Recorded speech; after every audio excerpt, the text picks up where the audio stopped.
Welcome to the webinar hosted by the Asia Pacific Center of Education for International Understanding, APCEIU, on innovative approaches to global citizenship education in the Asia Pacific, a dialogue between theory and practice.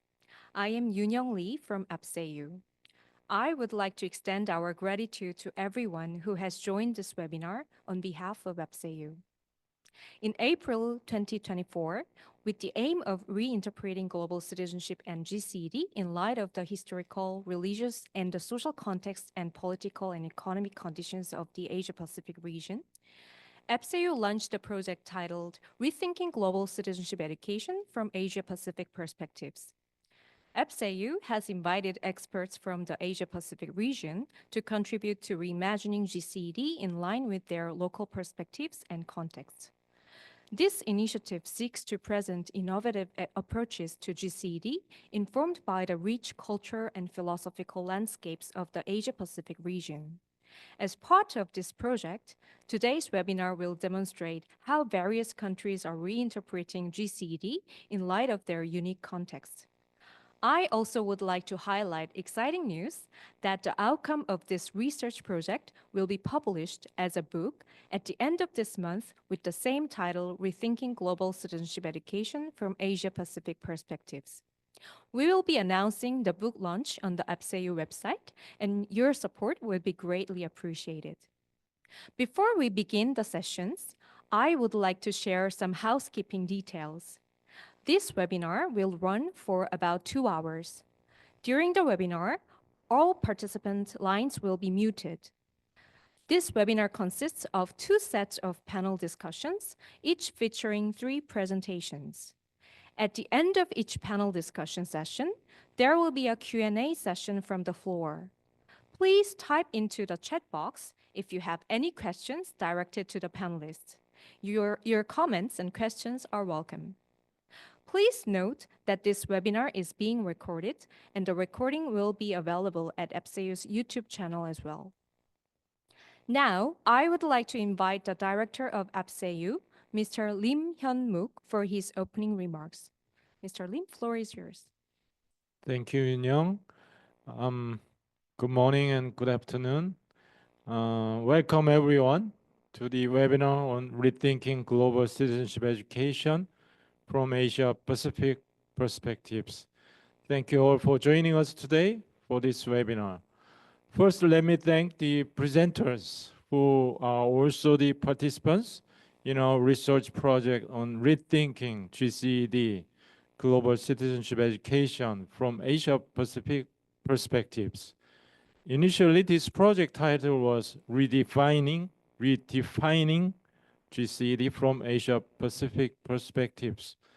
But as the project was approaching the completing stage, the project participants have found that rethinking or reimagining GCED better captures the purpose and content of their research papers.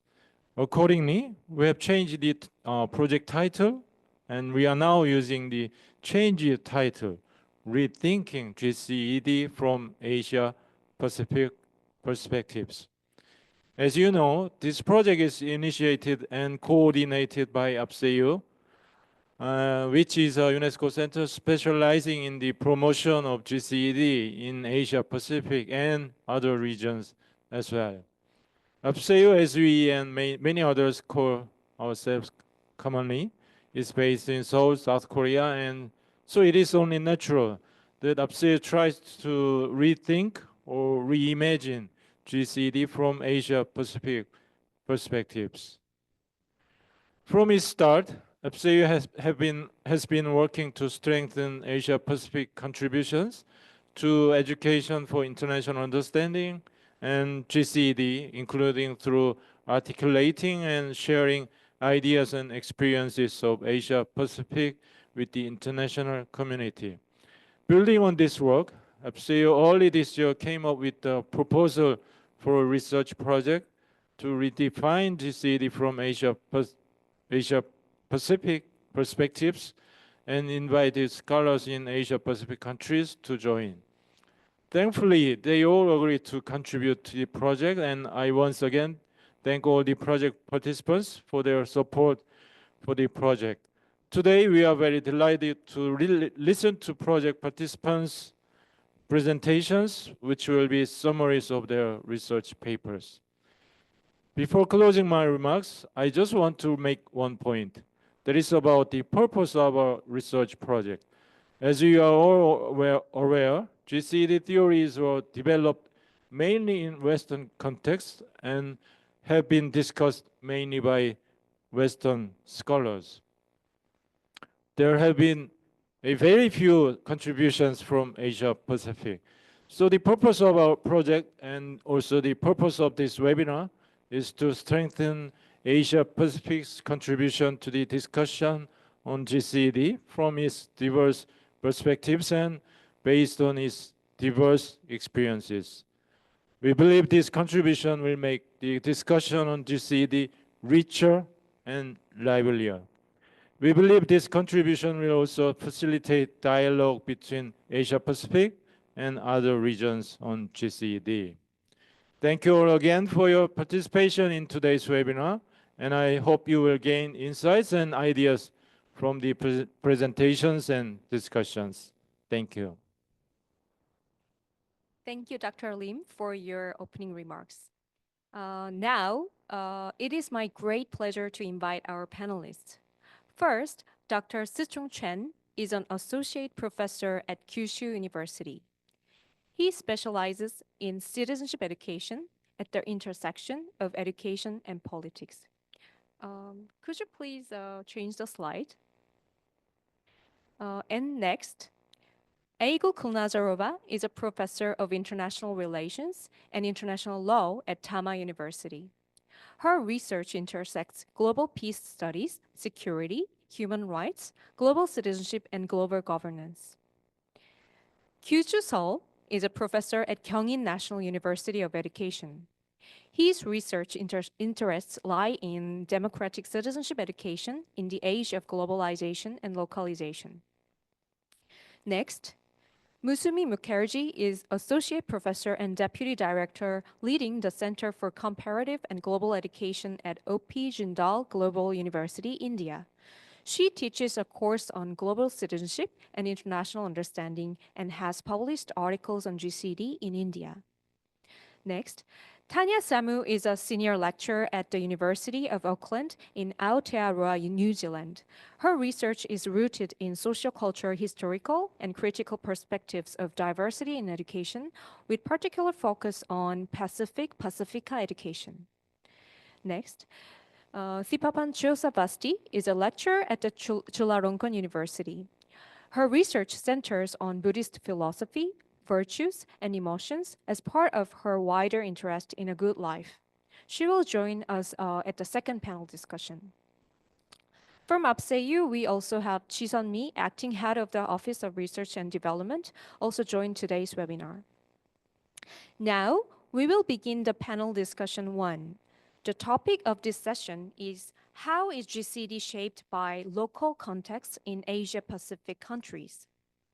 3 panelists, Sichung Chen, Aigul Kulnazarova, and Kyushu Seoul will introduce how GCED is interpreted in East Asia, including China, Japan, and South Korea, as well as in Kazakhstan and Central Asia.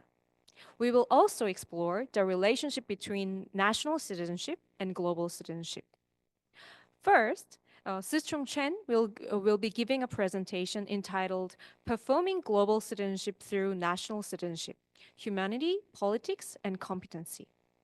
For those who'd like to ask questions, please type them into our chat box. Once the 3 presentations are complete, we will select several questions to direct to the panelists. Let's welcome Sichung Chen with a round of applause. Thank you. And let me share my slides.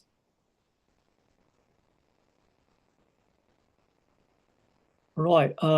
Hello, everyone, colleagues and friends from around the world. First of all, I would like to thank APCEIU for having me in this book project and today's webinar. And as Yunyang kindly introduced, my name is Sichung Chen. I'm based at the Department of Education of Kyushu University in Japan. And my research interest lies in the policy, practice, and politics of citizenship education in East Asia societies. And my chapter and my talk today looks at the relationship between global and national citizenship education. The national-global relationship is often missing in the GCED discussion in East Asian societies. And I argue that national citizenship education is a significant condition for GCED in the region, especially in China and Japan. And I propose GCED as performing global citizenship through national citizenship education. And today, in my short talk, I have 3 parts. First, I will highlight some features of citizenship education in China and Japan according to their national curricula. And this is the practical condition under which I suggest that global citizenship can be performed through national citizenship education. And second, I will explain my theoretical construction of what I call performative global citizenship. And third and the last, I will specify 3 competencies of performative global citizenship to be developed in national citizenship education, at least in China and Japan. There are some features in the official citizenship education in China and Japan. First, on the top, in the socio-emotional dimension, citizenship education in China and Japan similarly seeks to impose a singular view of ethnocultural Chinese-ness or Japanese-ness. And this imposition ignores domestic diversity, marginalizing and individualizing ethnocultural minorities in Japan and in China, respectively.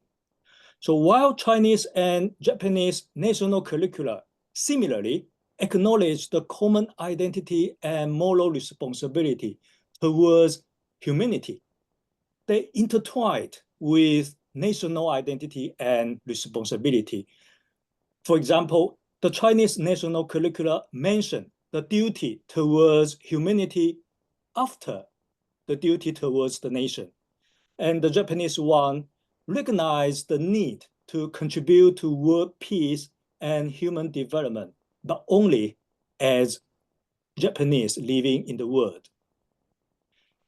In the second, the cognitive dimension, Japanese and Chinese national curricula for social studies and moral studies rarely expect students to be critical, as they do not include any dialect or explicit reference to criticality. And in the third, behavioral dimension, a new upper secondary school subject called public was introduced in Japan in 2022.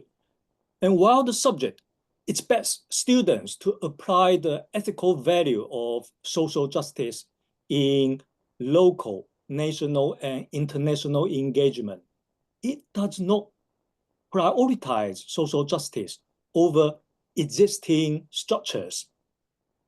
And in the case of China, public participation is indeed stated as a key competence for upper secondary students.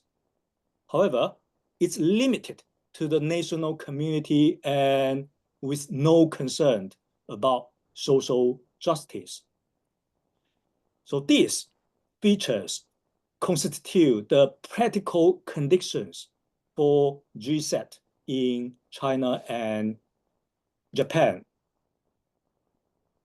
And next, I will briefly explain the 3 pillars that hold up the idea of performative global citizenship I propose in the chapter. The first pillar on the top is an ethical concern for humanity. And it's important to know that I see a common identity and responsibility towards humanity, not merely as moral, not merely just because we are all humans, but also because it's ethical, in the sense that our responsibility towards other humans derives from a causal relationship due to the complicity. However, the complicity is indirect or remote. In the context of the unequal globalization and attendant inequalities and injustices for which human beings as citizens bear ethical, political obligations. The second pillar on the left bottom is a political consciousness of criticality.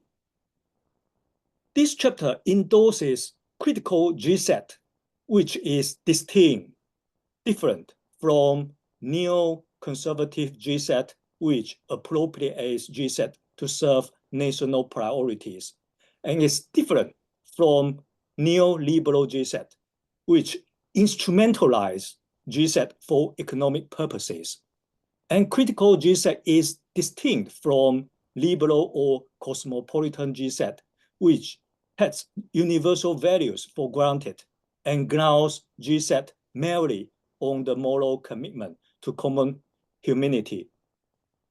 So this chapter sees criticality as challenging oppressive structures and relations to construct more just alternatives.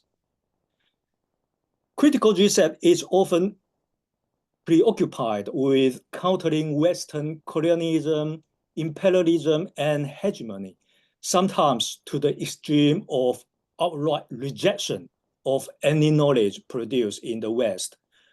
So this chapter questions this oversimplification of the West-East relation as an simple oppressor-oppressed relation. And this chapter also questions the essentialization of the East or Asia as coherent, fixed, stated, and unchanged. So I question this essentialization and I question this oversimplification of the West-East relationship. This chapter, which draws from the notion of critical GCED primarily developed in Western contexts, should not be taken as perpetuating Western hegemony.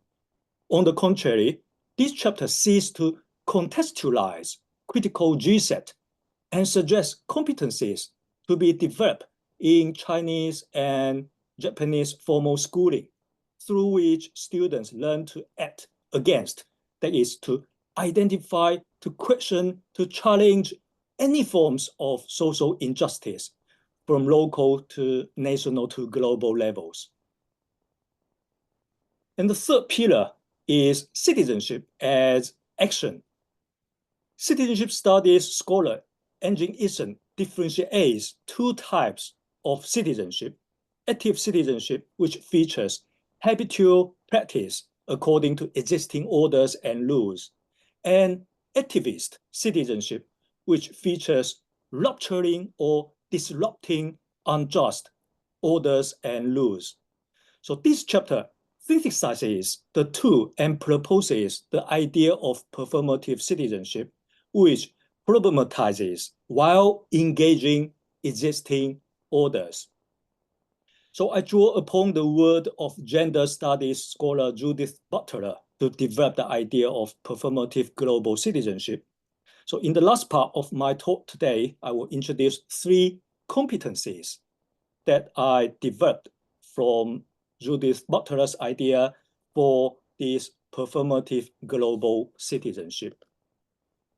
So here are the three competencies that I suggest can be developed in schools, which are conditioned by the official national citizenship education with the features I introduced at the beginning. So the first competencies is the competence of identity reflexivity and reconstruction. So it means self-awareness and self-examination of what and how daily practice in and out of schools contributes to one's national imaginary and global outlook. And this competency entails the capability of students to address questions like this. How am I taught and learned to be a Chinese or Japanese? How is the national identity embodied in my daily life? What quotidian practice, however small and mundane, contribute to my identification with the nation and my view of the relationship with people not from the same nation? And the second competence is the competence of normative examination and action. It's a competence to discern, understand, and examine the normative premises and assumptions in everyday public discourse, such as education policies and government statements, and schooling practice, such as classroom activities and teacher-student interaction.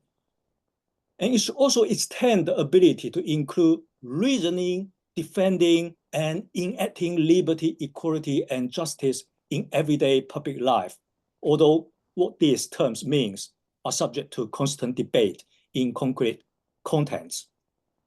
And the third competence is the competence of social critique and transformation. As I mentioned just now, that criticality is hardly encouraged in Chinese and Japanese citizenship education. And indeed, in the UNESCO discourse of GCED in Asia. So it's difficult to deviate from official norms and rules in the centralized education system in Japan. And I would say it's much more difficult in authoritarian China. Nevertheless, I would say that break or rupture is not necessarily bold or magnificent. It can be subtle, yet significant. Sometimes a pause or a question about a habitual practice, such as a pause when reciting nationalist or even racist text, or a question about what global competitiveness is for, can expose the problematic assumptions and invite a rethinking of the officially defined national and global citizenship in terms of liberty, equality, and justice. So that's all, and thank you. Thank you very much, Dr. Chen, for your insightful presentation. So he gave an example of China and Japan and introduced how national citizenship can make relationship with global citizenship. Next, Professor Egil Kulnazarova will present on global citizenship in Central Asia, contested, transformed, and challenged. Please give a warm round of applause.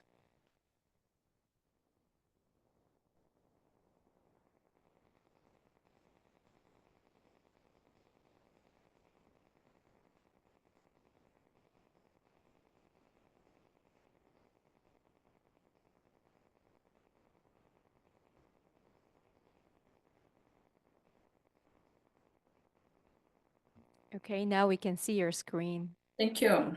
Thank you, everyone. Well, today, for this presentation, for this purpose, I have changed the title of presentation slightly. It's about exploring global citizenship education in Central Asia. So I echo Professor Chen about the need of critical global citizenship education in the era of globalization we all need. And I echo him and I agree with him concerning Japanese educational system, because I have been living and working in Japan since 2001.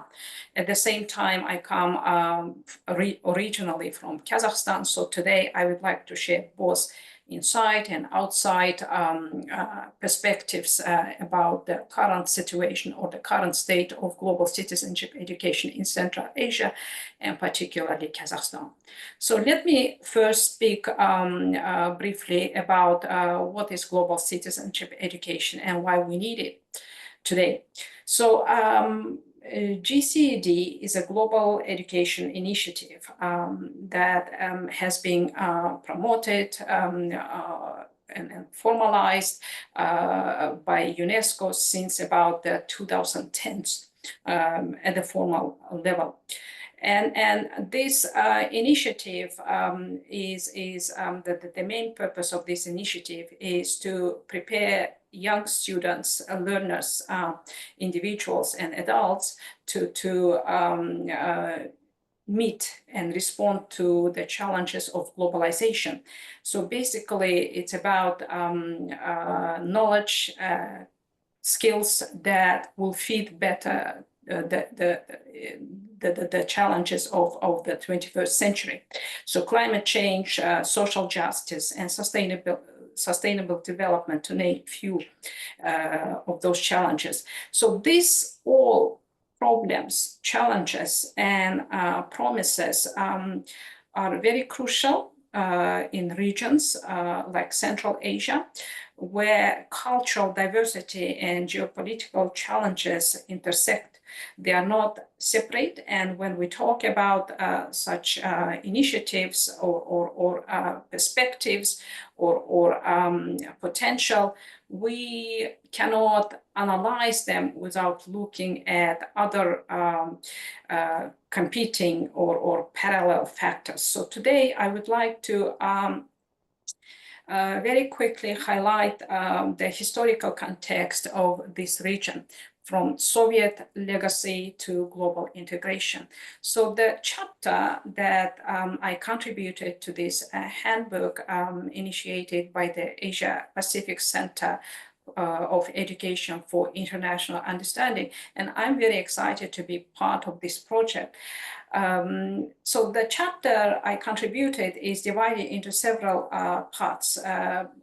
Chronologically speaking, I have highlighted the developments from the period of the Soviet Union and to the present. So the Soviet education system, as we know, was quite centralized, uniform, and it was ideologically very strict, that promoted and only one-sided conical worldview based on Marxism and Leninism. So one of the sections in my chapter that focuses on this particular period highlights as an example, one educational policy that was strictly promoted under the leadership of Nikita Khrushchev from 1953 to the middle of the 1960s, known as the active builders of communism. So this policy was in parallel with very rigid citizenship or nationality policy. So why I drew from that particular period and these policies, because after the independence, when the Soviet Union was disintegrated from 1991 and onwards, Central Asian states have struggled with this particular issues of citizenship, nationality, and educational system, a very heavy ideologically filled content. So from the period of 1991 to approximately 2010s, the educational system of these states in Central Asia, namely Kazakhstan, Kyrgyzstan, Tajikistan, Turkmenistan, and Uzbekistan, have been centralized, yet with varying flexibility. So recently, in the new amendments, for example, the government of Kazakhstan has granted some autonomy to educational institutions, particularly at the higher education level. So an easy transition from Soviet citizenship to national citizenship in this region, intertwined with nation building and the construction of national identity.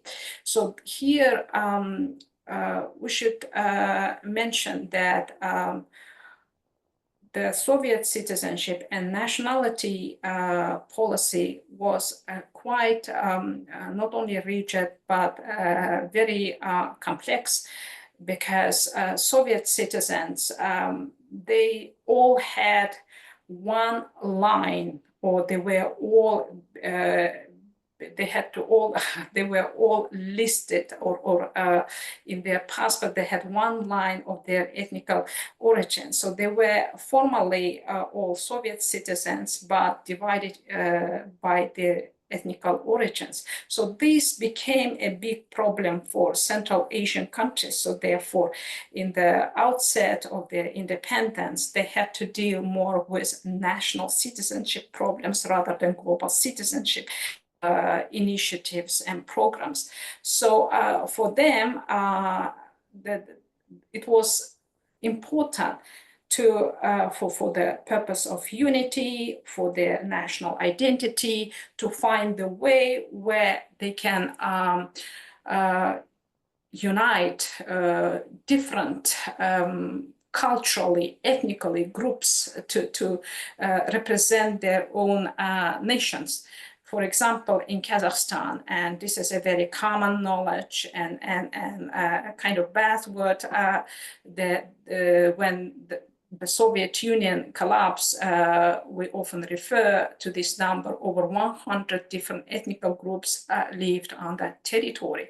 So it was not possible to grant them with Kazakh citizenship and at the same time to continue the Soviet exercise of ethnical division. So therefore, by 2010, and the last state of the region was Tajikistan, who also changed and this policy and removed the line of ethnical belonging from their national passport. So basically now, in all 5 states of Central Asia, people are citizens of their respective countries. So people from Kazakhstan, they hold the passport of Kazakhstan, so they are both citizens and nationals of that country, but they can also, of course, enjoy and exercise their cultural heritages.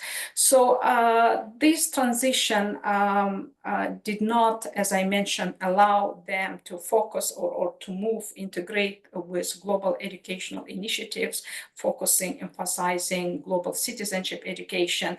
However, what I observe while working for this particular contribution from 2020s, there are more interesting developments in this region. So all 5 countries, quite recently in 2021, they have established a regional framework called the Central Asian Higher Educational Area.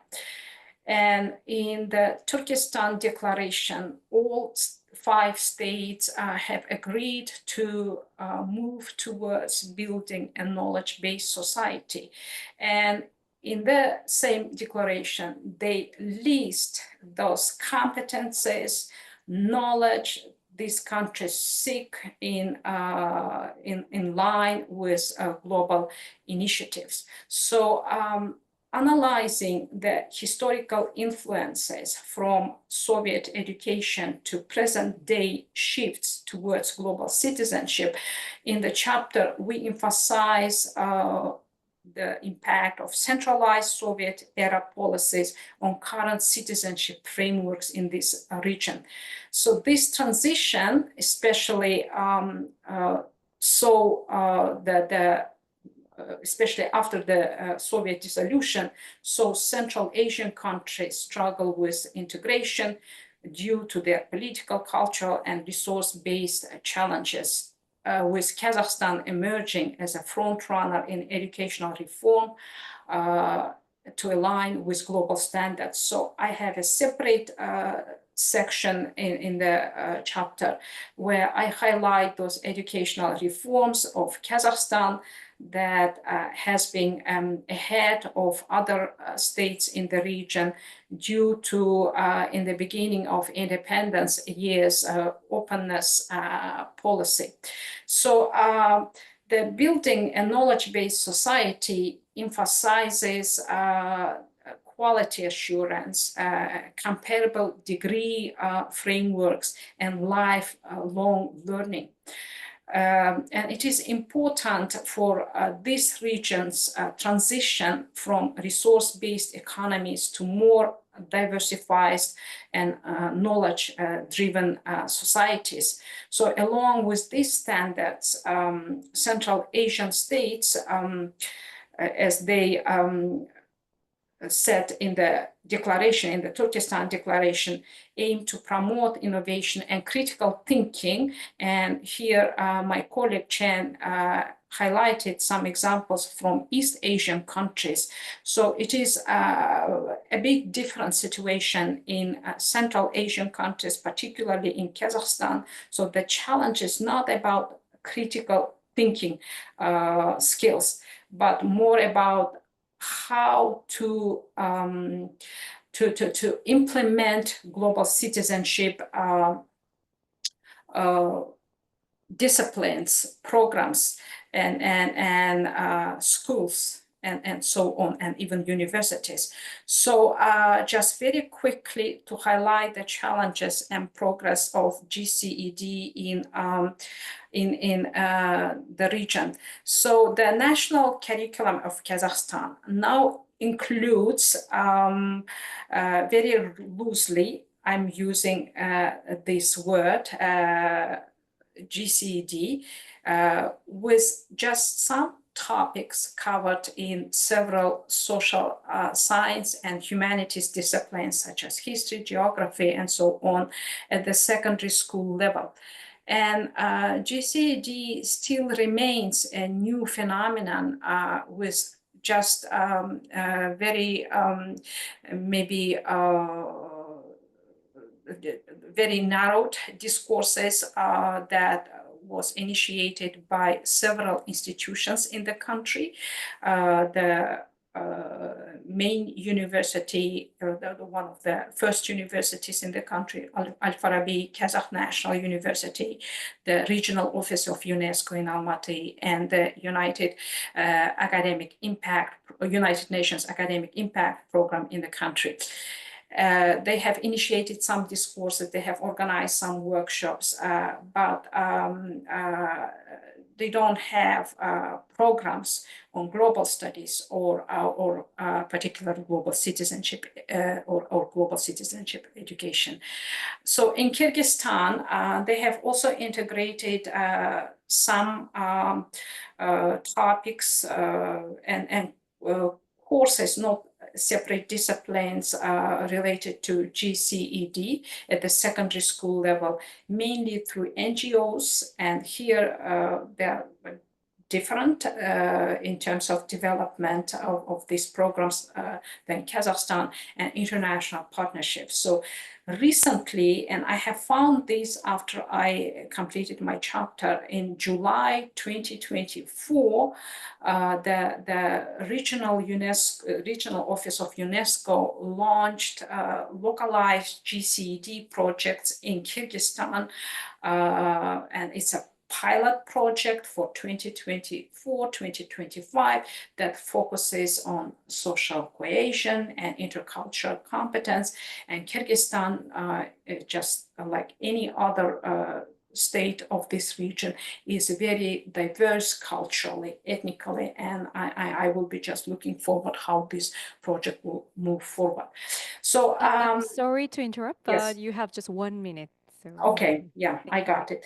So in other countries, and then unlike Kazakhstan, Kyrgyzstan, Tajikistan, Turkmenistan, Uzbekistan, they have recently joined, and the regional framework that was established in 2021, and here will play a very crucial role because these three countries, they have been closed, unlike the two others. So they have joined that regional framework, and we will see how the framework will move forward with all 5 states in Central Asia. So finally, I want to also introduce this integrated framework for the GCED's implementation in Central Asia.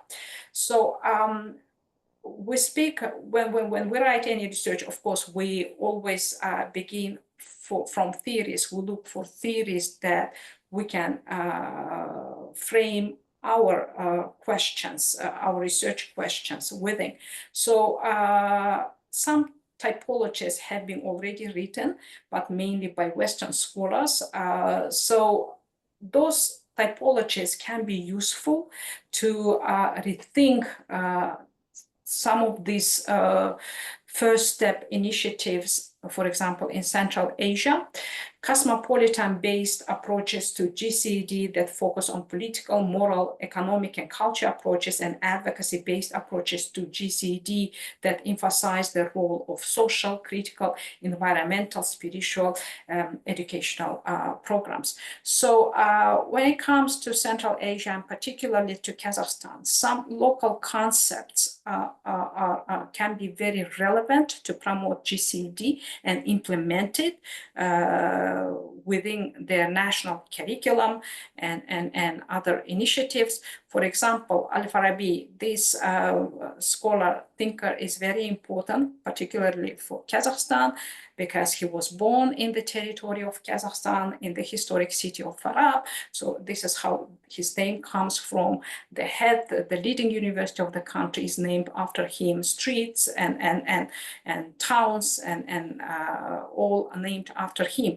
So interestingly, in his works, he have in the Middle Ages, he has already he wrote about the importance of education and instructions, and some of his methods. For example, these are Arabic words, al-talim and al-talqin. He already in the Middle Ages emphasized the importance of learning material, knowledge, and he provided some standards, ways to educate learners through demonstration, persuasion, and for example, talqin is a more mechanical way of instruction that was already mentioned. We use still in contemporary schools when we ask students to memorize data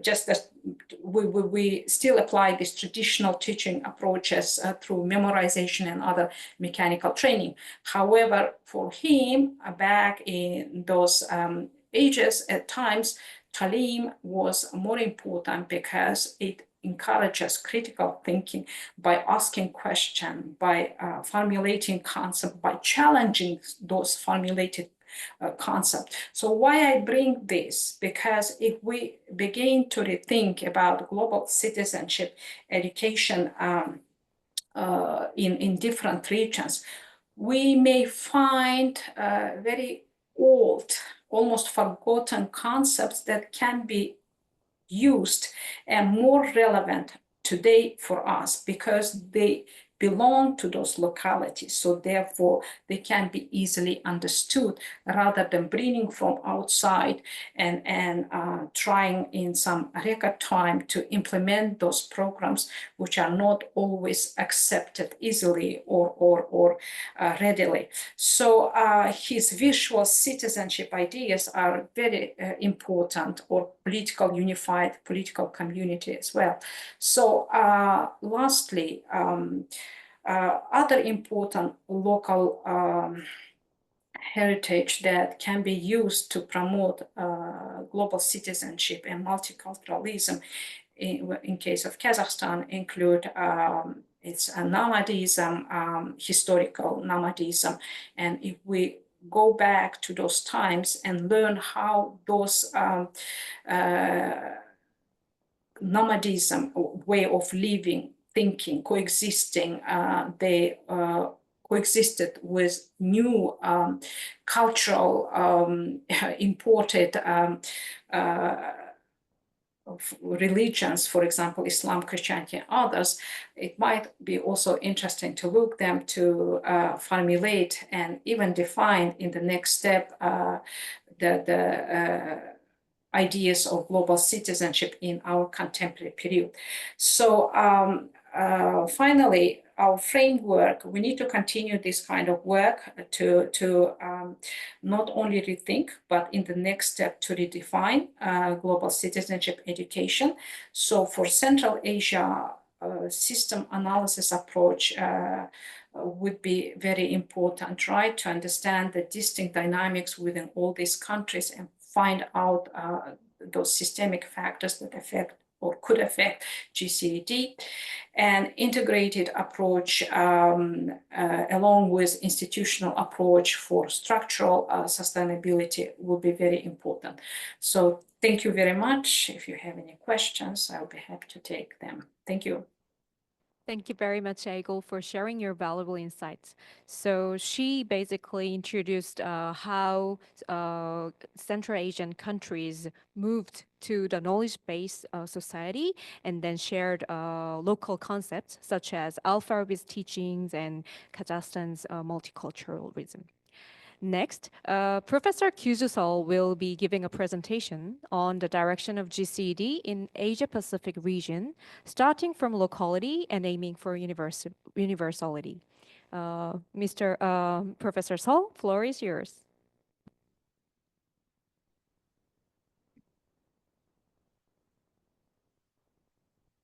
Hello, good to see you again. I am very honored to be invited to this nice webinar and learn precious ideas on GCED from you all. Thank you very much for having me. Now let's get started. My presentation is divided into 3 parts: the background of this research and contextualizing GCED from locality to universality, and the third part is applying such GCED. First, I would like to introduce the background and purpose of my research.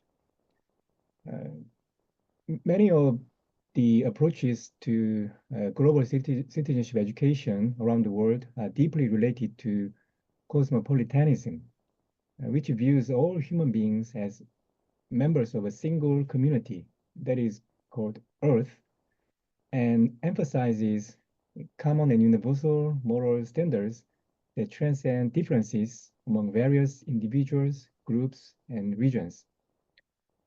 Cosmopolitanism, which is based on perpetual peace and challenges the discourses of nationalism and its exclusiveness. In this respect, GCED, reflecting cosmopolitanism, could be described as a kind of antidote to ethno-nationalism. This can be said to be an important contribution of cosmopolitanism to global citizenship education.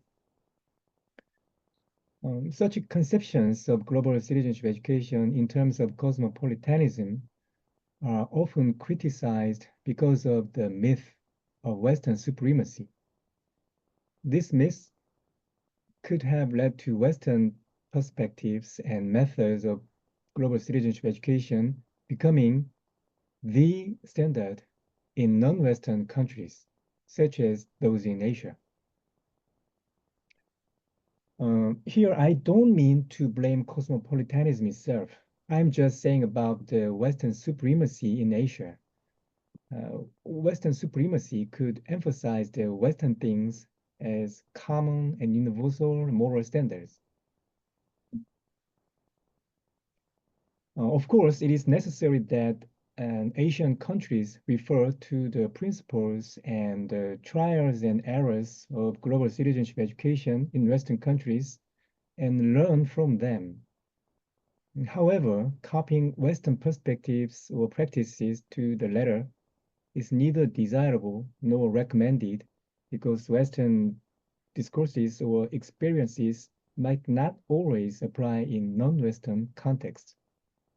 So this research aims to suggest a direction for global citizenship education in the local context of Asia, especially in South Korea. That direction begins at the local level and uses the local to construct the global and universal values.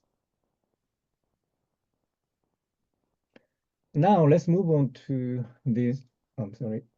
Now let's move on to this question. Why is locality important in global citizenship education?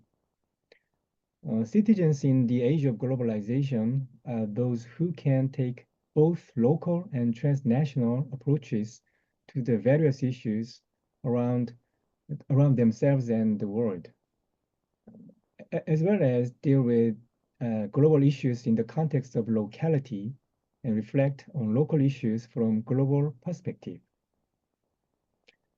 If social issues are illuminated only at global level, it could grow distant or become detached from citizens' everyday lives. In this situation, it may be difficult to induce citizens' motivation to cope with them. Citizens belong to various levels and kinds of communities, not just global, but also national or local communities. And this sense of belonging to local communities shapes their identity.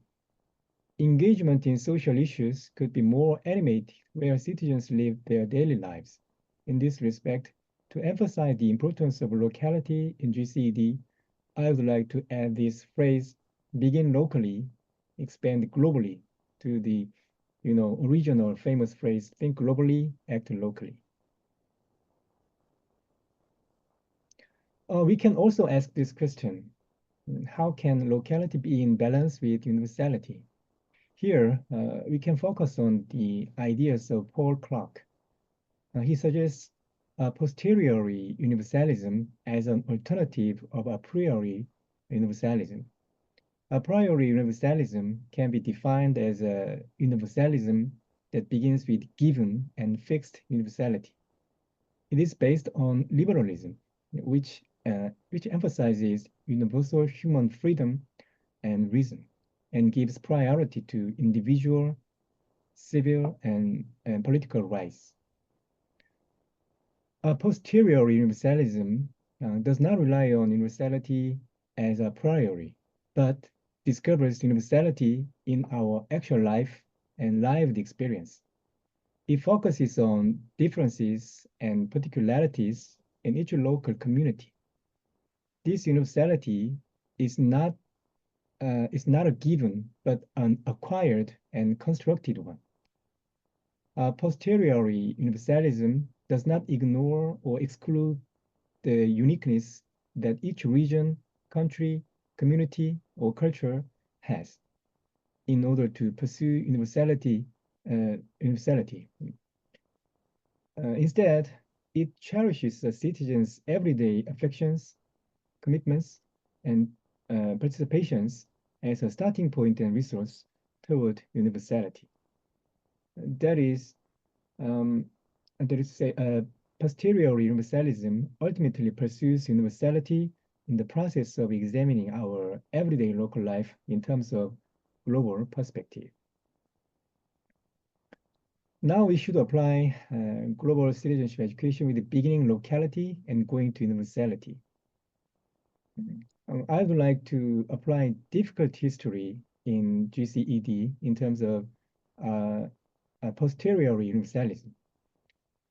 Every country has its difficult history, such as war and discrimination, etc.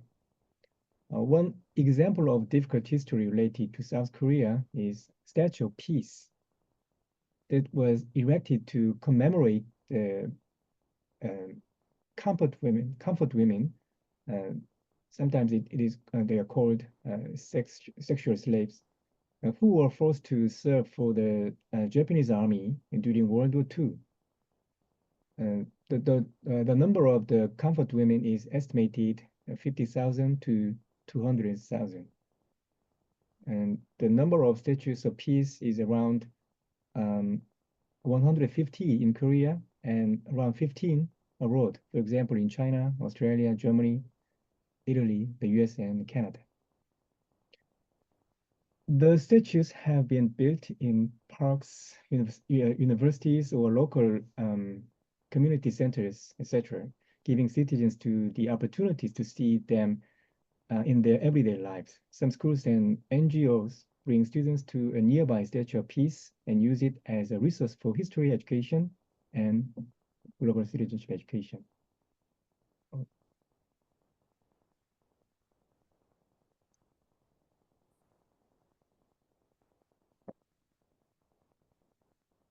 Dealing with the Statue of Peace might seem to be partly related to nationalism, but we must not be bound by nationalism.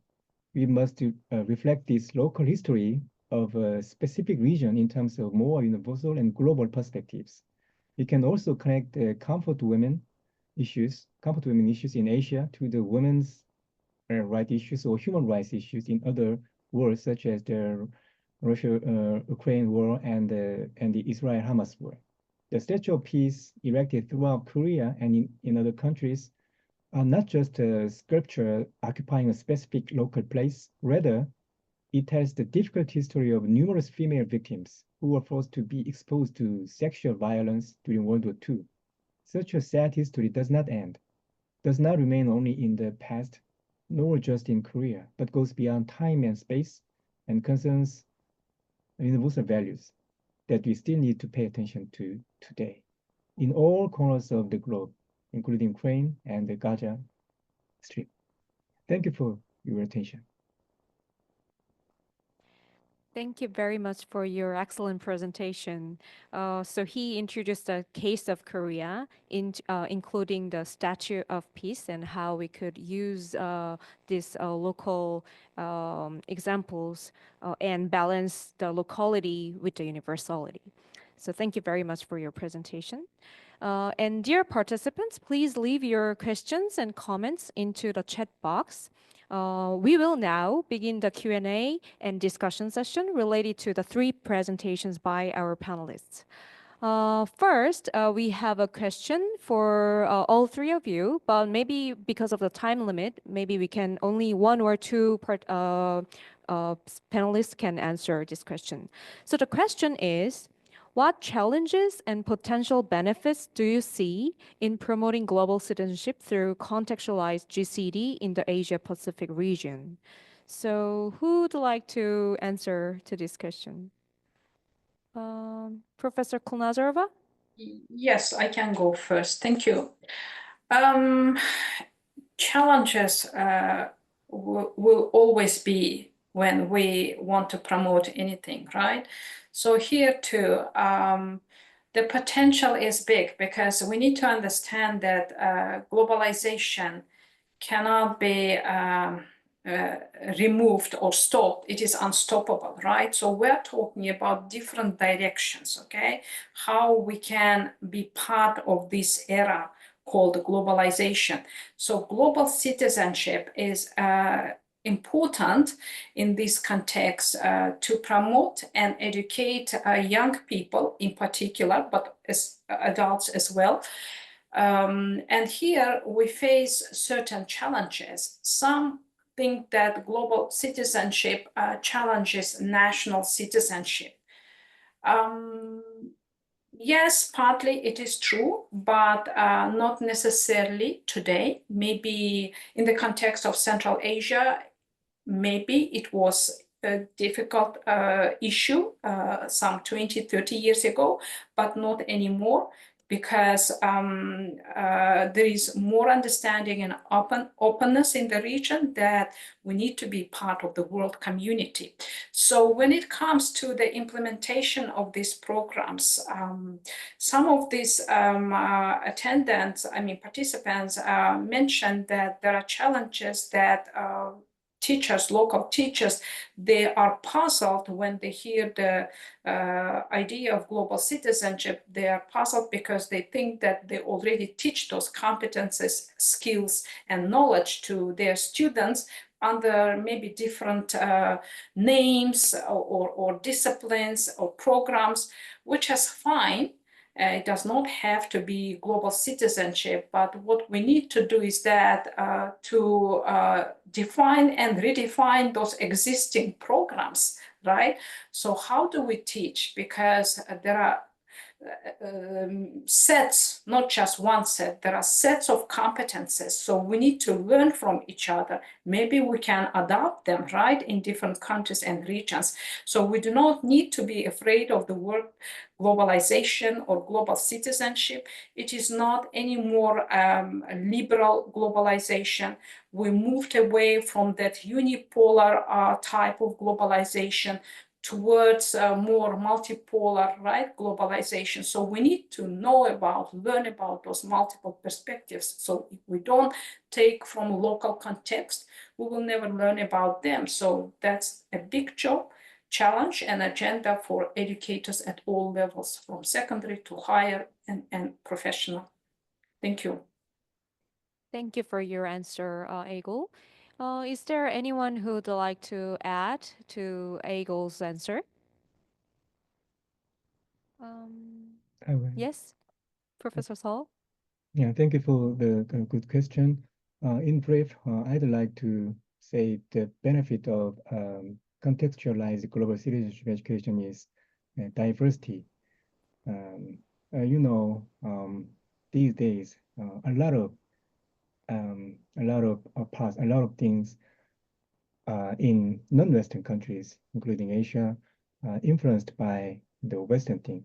You know, Western, male, white, and Northern Hemisphere have a kind of hegemony in this world. I'd like to say I am not anti-Western. I am also like I also like a lot of Western thing, Western culture, Western movie. But that is not the only answer to the world, the whole world. I think the Western thing and the male thing, white thing, the Northern hemisphere thing is a kind of just a universal, not the universal.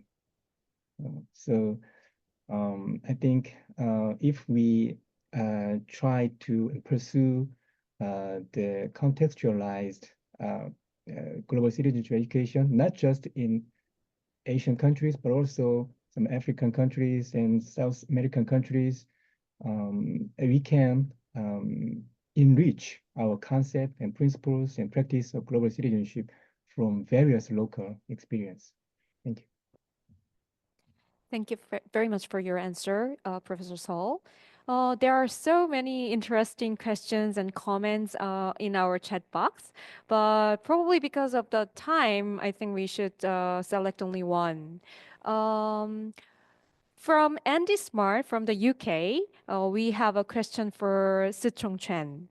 So the question is, I would like to know more about what is meant by subtle yet significant. Can you give some examples? If a government-approved curriculum includes nationalist and racist texts, how can schools and teachers challenge this? So could you please provide answer to this question? Yes, thank you for the question. And as I wrote in the chat box, that these subtle yet significant actions, what I image include such as a pause or asking question or even skipping some words, lowering down one's voice. And I think this subtle action, subtle difference are practicable even in a very oppressive school settings. So it's through this making a difference. Although it's subtle, I think however subtle, however small, a difference is a difference. All right, thank you very much for your answer and for stimulating discussions. Now it's time to begin the panel discussion 2. And the topic of this session is how can GCED be reimagined through Asia-Pacific cultural and philosophical perspectives? Again, three panelists, Musumi Mukherjee, Tanya Samu, and Thipapan Savasti, will share intriguing ways to reimagine GCED through the lens of Tagore's ideas, Pacific wisdom, and Buddhist philosophy, respectively. So first, Musumi Mukherjee will be giving a presentation entitled Home and the World, Rethinking Global Citizenship Education from Tagore's Perspective. If you have any questions for our panelists, please type them into our chat box. Then please give a warm round of applause to Musumi.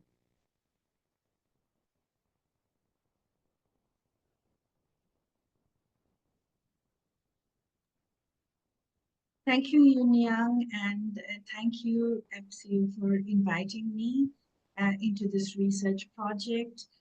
Director Kim and all my colleagues with whom we have been having deliberations in the past year and a half. And thank you for your inputs also, which has helped me to also write my chapter for this book project. Today, as Yoon-Yang just shared with you, as part of my contribution for this book project, I have been seeking to rethink global citizenship education and competencies from the perspective of Rabindranath Tagore, who was the first Asian Nobel laureate in literature in the year 1913. We just had the first Nobel laureate in literature, woman Nobel laureate from South Korea, and congratulations, APCEIU and our Korean colleagues for that. But let me share my screen quickly with all of you to share my presentation as I begin.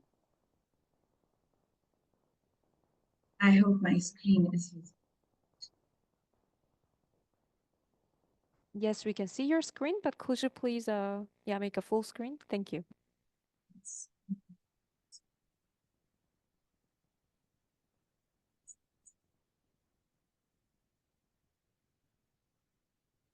Is the screen visible? I think we can only see your last page, so I think you should move to the first page. Sorry, let me try again.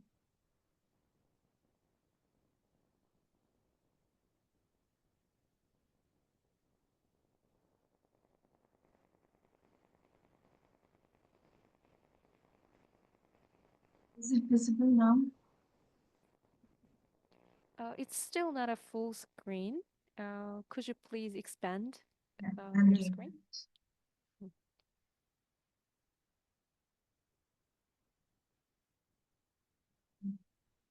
For some reason, it's going to the last screen. Thank you. Anyway, I think we are in the first page. Okay, so as you can see, the title of my chapter is Home and the World, Rethinking Global Citizenship Education from Tagore's Perspective. As I just mentioned, as many of you might know, Rabindranath Tagore is mostly known around the world as a poet, as a literary figure, as the first Asian Nobel laureate back in the year 1913, over a century ago. But I have been studying Tagore's work for some years now as an education reformer, and I have written about Tagore's educational philosophy from a decolonial perspective. For this particular project, I started rethinking and engaging with Tagore's writings, his own writings, and also writings of other scholars who have studied Tagore's work, trying to look at global citizenship education and competencies from Tagore's perspective. But before we get into that, I just wanted to give you a brief of Tagore's philosophy of education, what I describe as Tagore's relational humanist philosophy of education. Many scholars have also studied Tagore's work and have written about Tagore. He had a very holistic vision of education and was himself, even though he was himself a very world-famous school dropout, he invested much of his adult life building a school in this place called Shantiniketan, which has been recently, only last year in 2023, has been enlisted by UNESCO as a world heritage.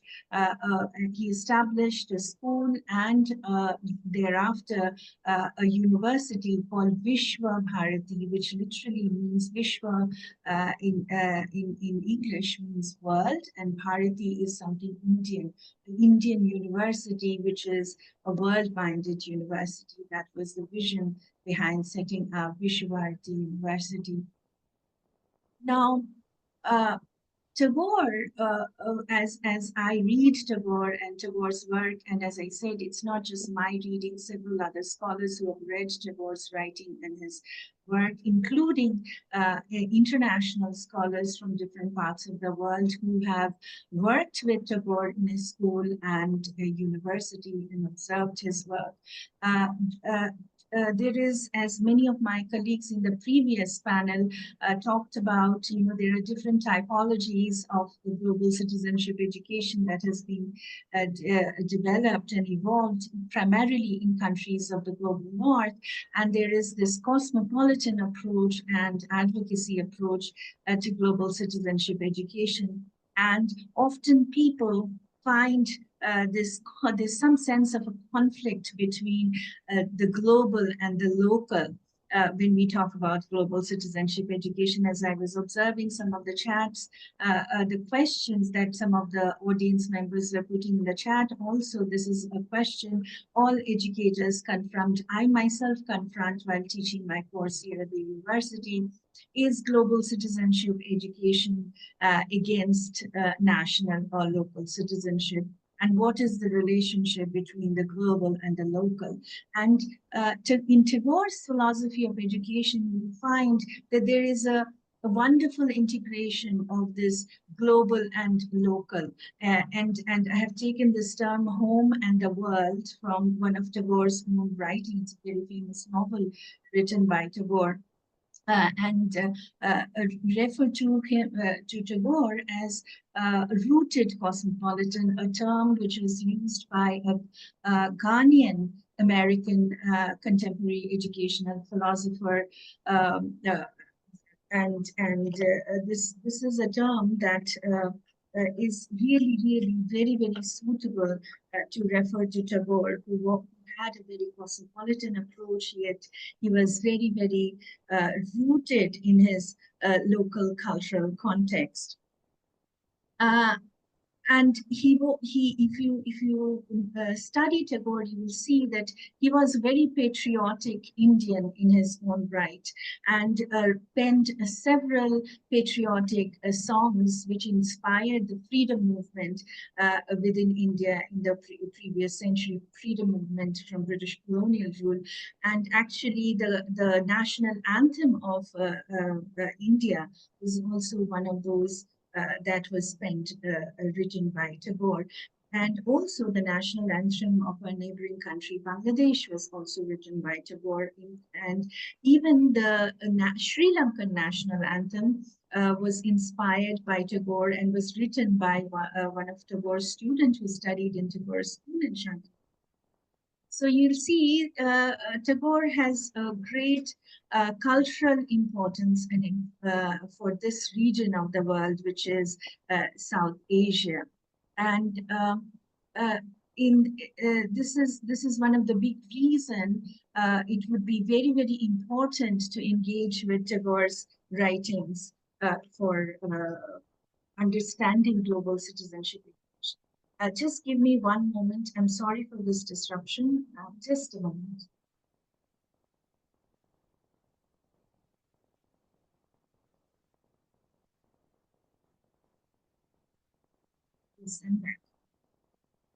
So, a rooted cosmopolitan in his own way, Tagore was seeking to fight for freedom during British colonial India in his own way, not just by a political fight, but his fight was more spiritual kind of exercise. And he took education as a stool and his pen as a stool rather than any kind of weapon or any kind of political act.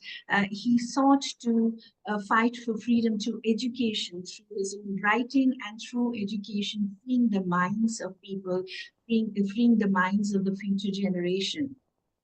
And if you study Tagore's pedagogic work, the kind of pedagogic work that he was doing in this particular school that he established in Shantiniketan, it has a wonderful integration of the three core components of global citizenship education as we understand and as UNESCO has also defined: the cognitive, the social, emotional, and the behavioral aspect, which I refer to as the three H's: the head, the heart, and the hand.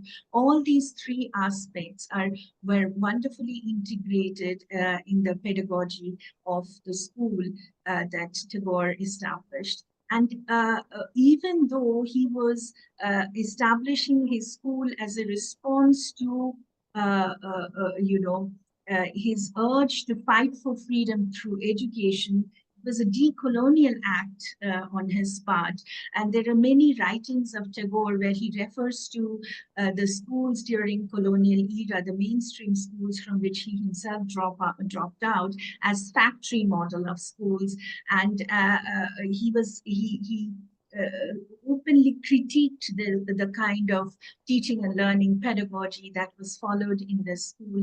And he sought to reinvent India's own tradition from the past to build his own school following the ancient Indian tradition of schools, where schools would be run by teachers within natural environment, referred to as tapovanas or sacred grove.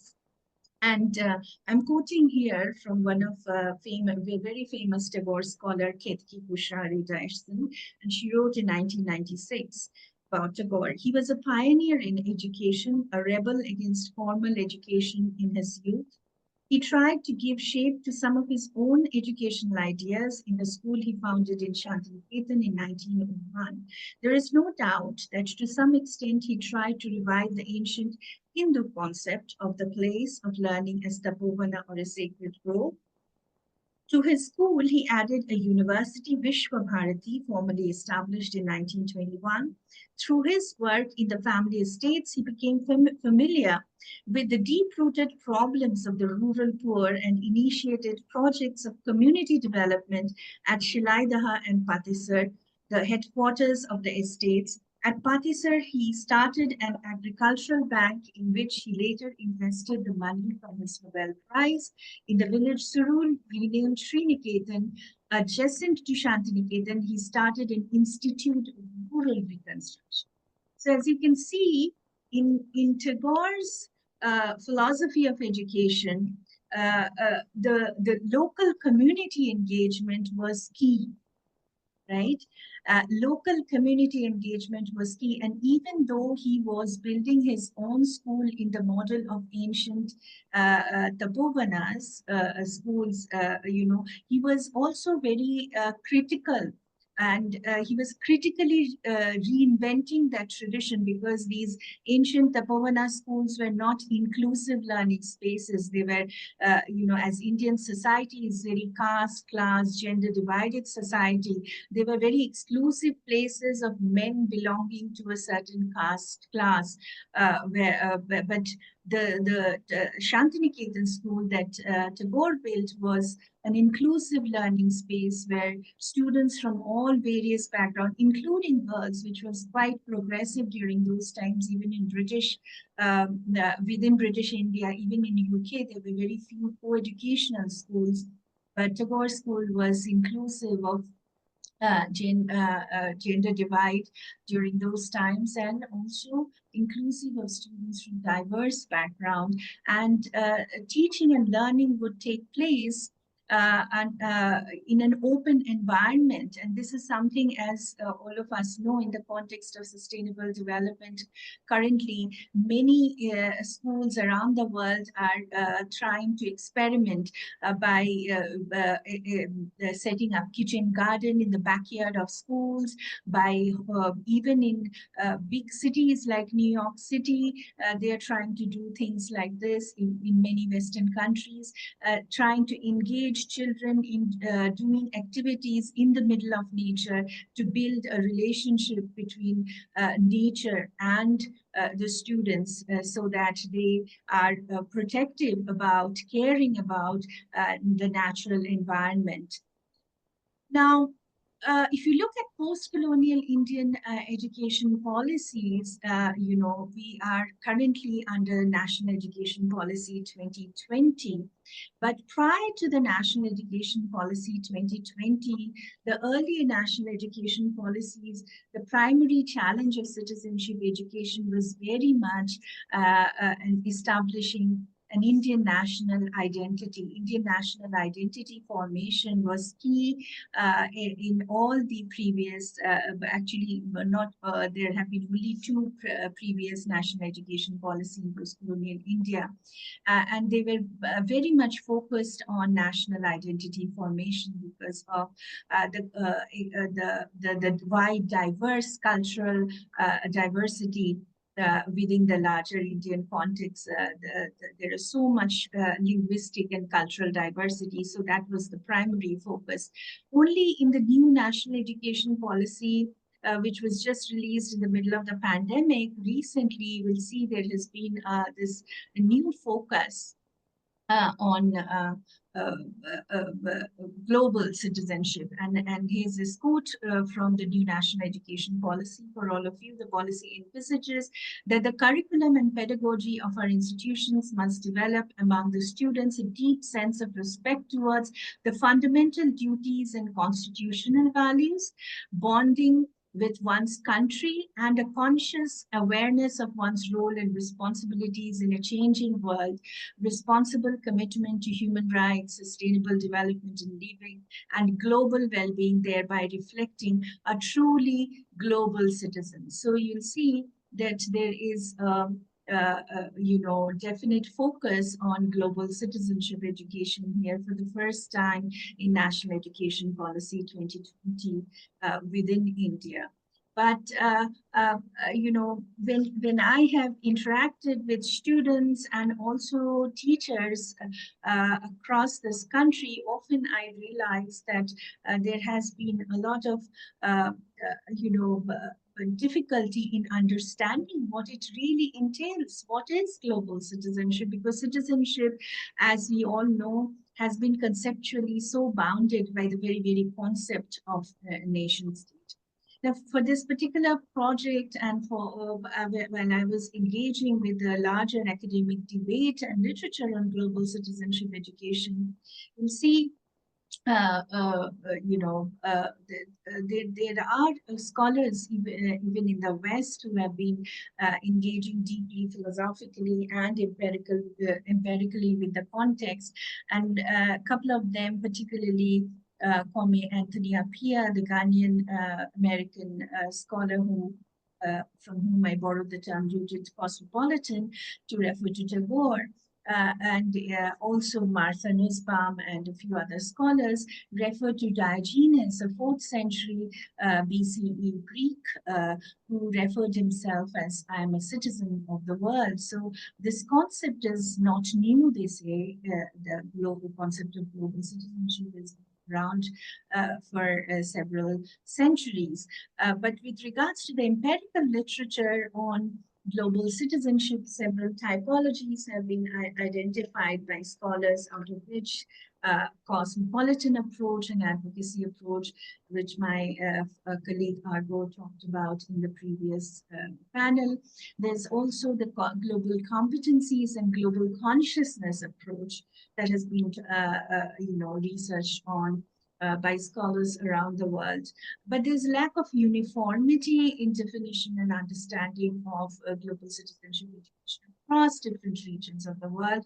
And there is really a need for more research in non-English speaking countries and from the Global South. This is what scholars who have done systematic literature review on the literature on global citizenship education says. Also, Alberto Torres, who was a UNESCO chair in global citizenship education in 2017, wrote that we really need to move beyond the cosmopolitan elite to take a more critical approach towards conceptualizing global citizenship from the perspective of those who are struggling to make sense of global citizenship education and education for sustainable development, specifically in the context like where we are operating here in the Global South. And here I found Emiliano Bosio's critical global citizenship education framework quite helpful in looking at global citizenship education from the Global South perspective. And it also very well aligns with the UNESCO's framework and also Tagore's philosophy of education and the pedagogic practices in terms of decolonialism, ecological awareness, and caring ethic. I have, of course, elaborated more on this in my chapter when the book is released. I hope all of you can engage with it more deeply, and I would like to hear more feedback from all of you. But I'd like to now move forward to my next slide to identify, now, when we talk about global citizenship education, what are the core competencies we are seeking to actually look at? What is the learning outcome? And here, this is something I found very, very useful. UNESCO's identification of these 5 core competencies. Sorry to interrupt, but could you please conclude? Your time is up. Yes, this is the last slide, actually. So these are the 5 core competencies that was identified by UNESCO with regards to global citizenship education in 2013.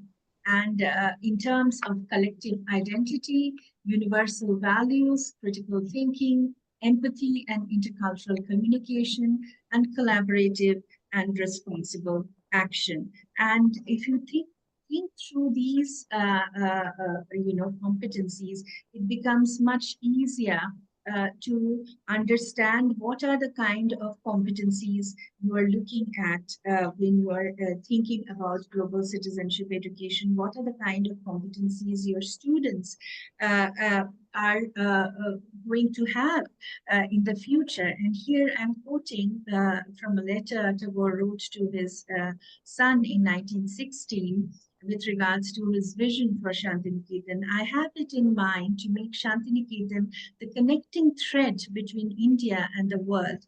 I have to found a world center for the study of humanity here. The days of petty nationalism are numbered. Let the first step towards universal union occur in the fields of boyhood. I want to make that place somewhere beyond the limits of nation and geography. The first flag of victorious universal humanism will be planted there. To rid the world of the suffocating coils of national pride will be the task of my remaining years. So as you can see here, it is very, very evident from the lines what Tagore was envisioning in terms of education. One last quote I would like to end my presentation once again from Tagore's essay on nationalism. And this is extremely important, and it will help all of us to think critically about being a patriot for your own country versus a blind nationalist. Our real problem in India is not political, it is social. This is a condition not only prevailing in India, but among all nations. In finding the solution of our problem, we shall have helped to solve the world problem as well. What India has been, the whole world is now.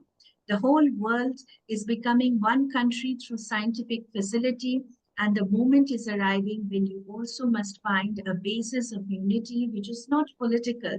If India can offer to the world her solution, it will be a contribution to humanity. There is only one history, the history of man. All national histories are merely chapters in the larger one. The most important fact of the present age is that all the different races of men have come close together.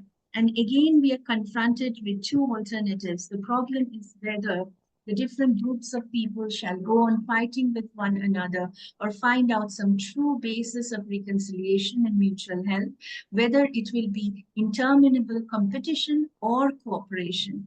And as all of you know, as my colleagues in the previous panels have also highlighted with regards to all the tensions that is going on around the world now, whether it is Russia and Ukraine, whether it is Palestine and Israel, whether all the political instability and turmoil happening in different parts of the world, including our neighboring country, Bangladesh and Sri Lanka, I think it's very, very important for us to think deeply about our citizenship rights and duties wherever we are within our local context, which does not exclude the consideration for the global, but the local included within the globe.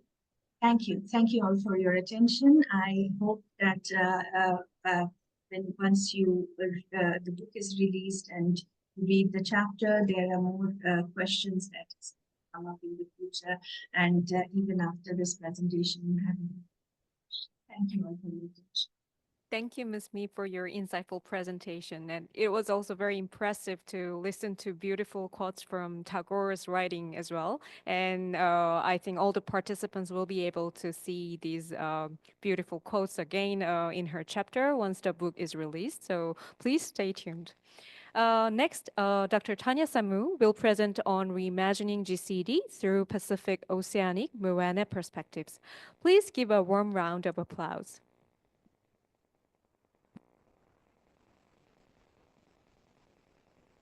Okay. Are we there? Can we see? Okay. Yes. All right. Thank you very much. I too would like to express my appreciation to APCEIU for the invitation. I have been tremendously privileged and honored to work with my fellow project team members and to learn from them. And I've been making lots of notes. There's no doubt those of you who are listening in, who have joined us, are as well. And I am just once again so privileged to be working with such esteemed scholars from the Asia part of the project. I'm the sole representative from the Pacific side of this project. And unlike my colleagues, it is a formidable task to try to represent a whole region rather than a country or even a group of countries. Or even though with my colleague, I go and Central Asia, and the map, very big, but we're talking about 5 nation states. Whereas in the Pacific, we're talking about many more.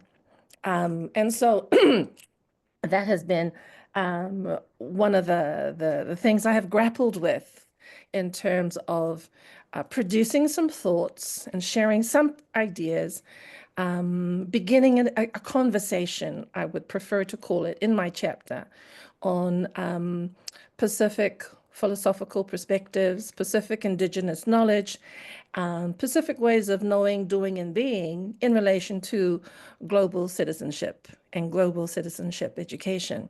I'm based in Aotearoa, New Zealand. I identify as Samoan through my father. I was born and raised in Samoa.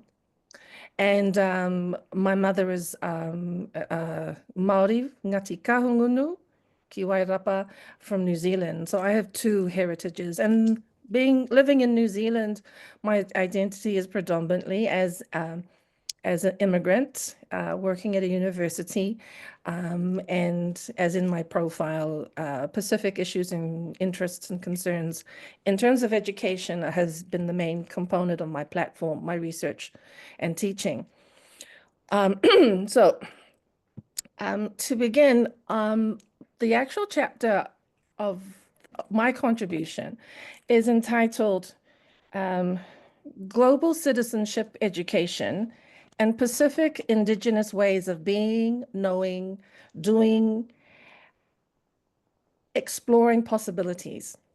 But for this webinar, I've taken the title and rejigged it, Reimagining Global Citizenship Education through Pacific, Oceanic, Moana perspectives.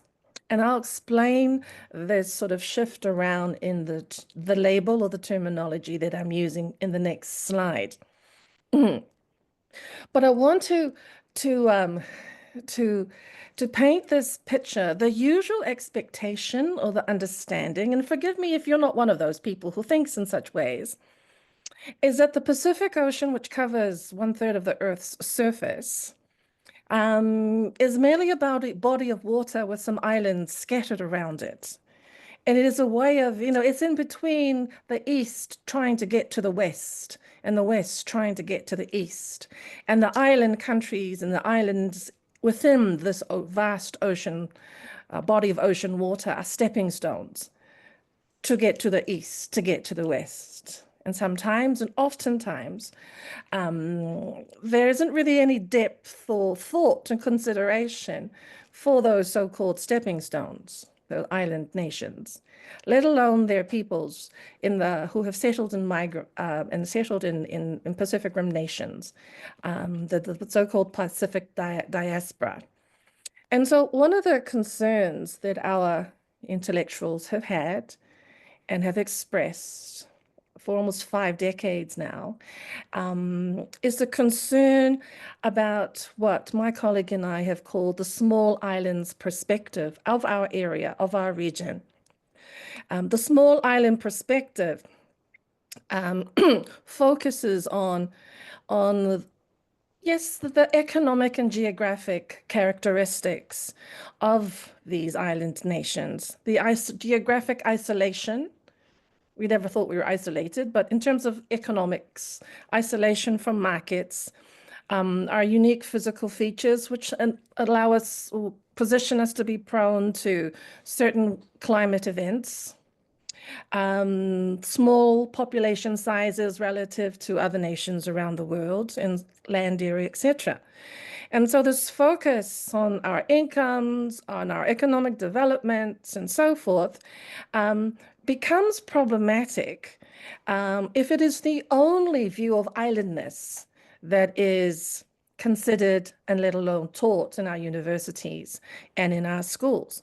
And according to elder scholar Epeli Hau'ofa, if such views are not countered with opposite and more constructive views, it could inflict lasting damage on our people's images of themselves and on their ability to act with relative autonomy in their endeavor to survive reasonably well within an international system in which they have found themselves.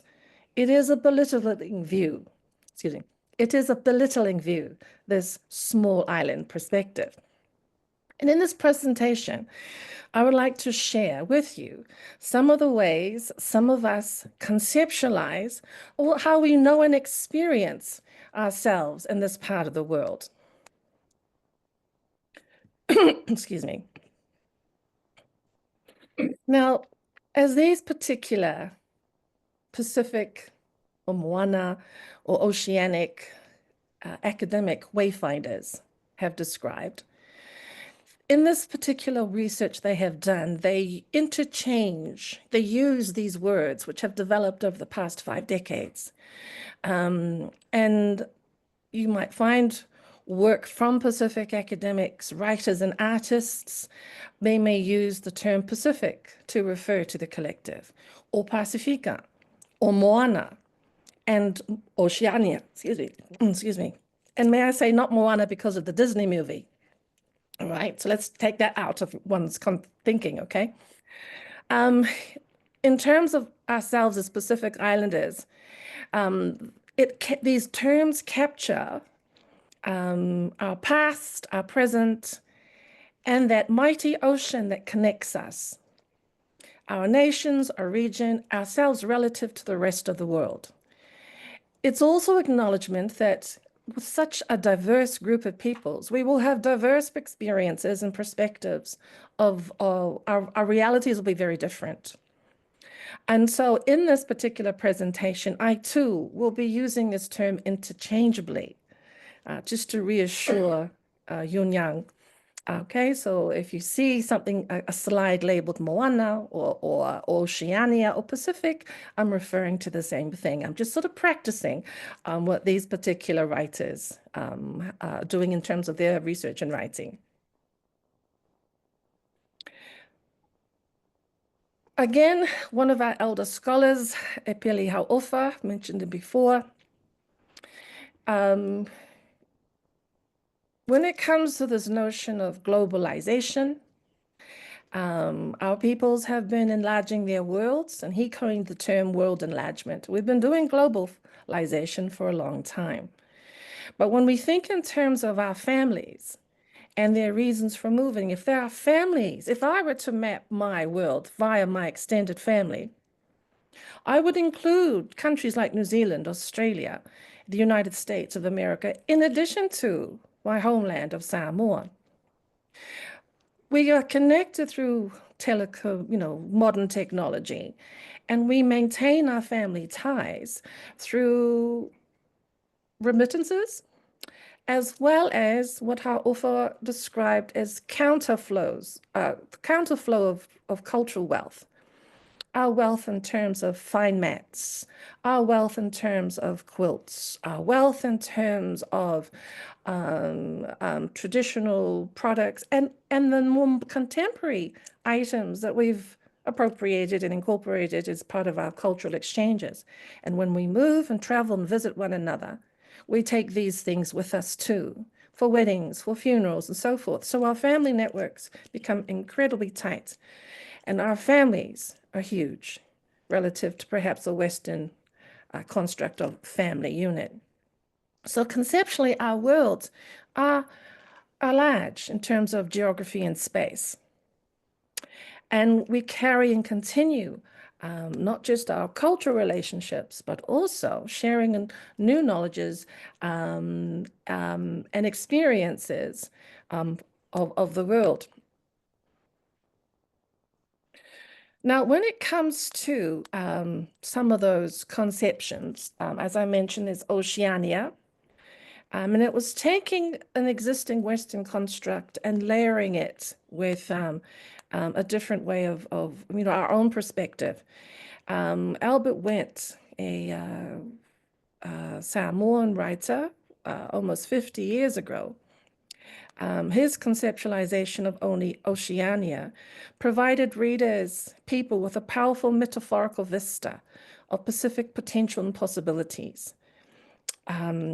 His was, at the time in 1976, a radical, alternative, even dangerous Pacific worldview. He challenged conformist thinking, directing attention to the value of Indigenous knowledge and practice.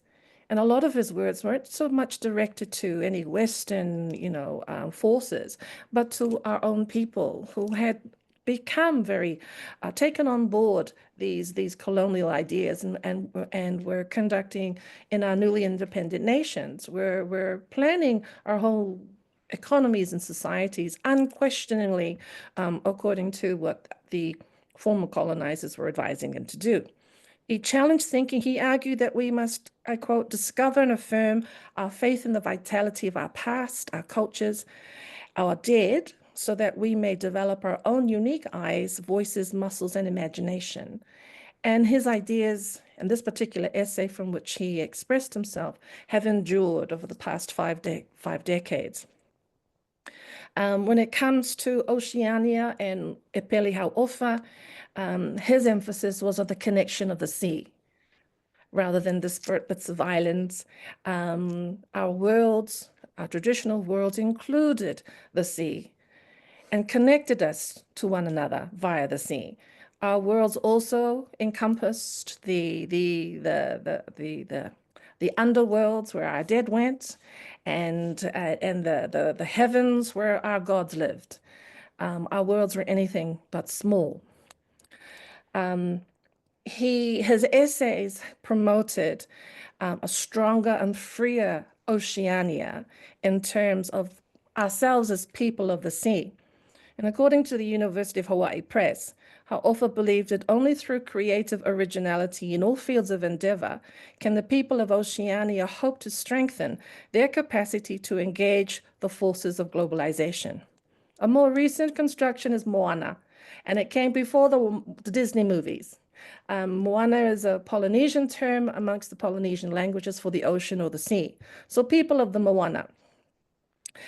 Still adhering to the way author had conceptualized it, but preferring to use something that came from the languages. Now, I'd like to also introduce a fourth concept, but this time that has become a part of regional organizations and economic cooperation, and this is the Blue Pacific Continent. I draw attention to the Blue Pacific Continent. It first emerged through the Pacific Islands Forum. It's a regional organization established in the 1970s of a certain number of Pacific countries. And some sources abbreviate this term to the Blue Pacific or the Blue Continent. One of the main objectives of the Blue Pacific Continent strategy that the Pacific Islands Forum released in 2022 was to ensure that Pacific Island nations had a greater say in global affairs. The region has often been overlooked or marginalized when it has come to international decision-making processes. And so by working together as a unified bloc, the Pacific Island nations can amplify their voices and make their concerns heard on the global stage. Now, this particular construction, the Blue Pacific Continent or the Blue Continent, is endorsed by agencies in Australia like the Pacific Legal Network, an NGO, and the US-funded Center for Excellence in Disaster Management that has, I quote, describes the Blue Pacific Continent concept as both a mindset as well as a geographic region. Now, while the Blue Pacific Continent hasn't emerged from any Pacific intellectualization, and one might not see any direct connection to Pacific indigenous perspectives, we can trace and see Epeli Hau'ofa's ideas around Oceania and the connector of the sea in this concept because the Pacific Islands Forum and other agencies quote him and his essays about how the Pacific peoples navigate ocean spaces between their islands, which connects rather than separates.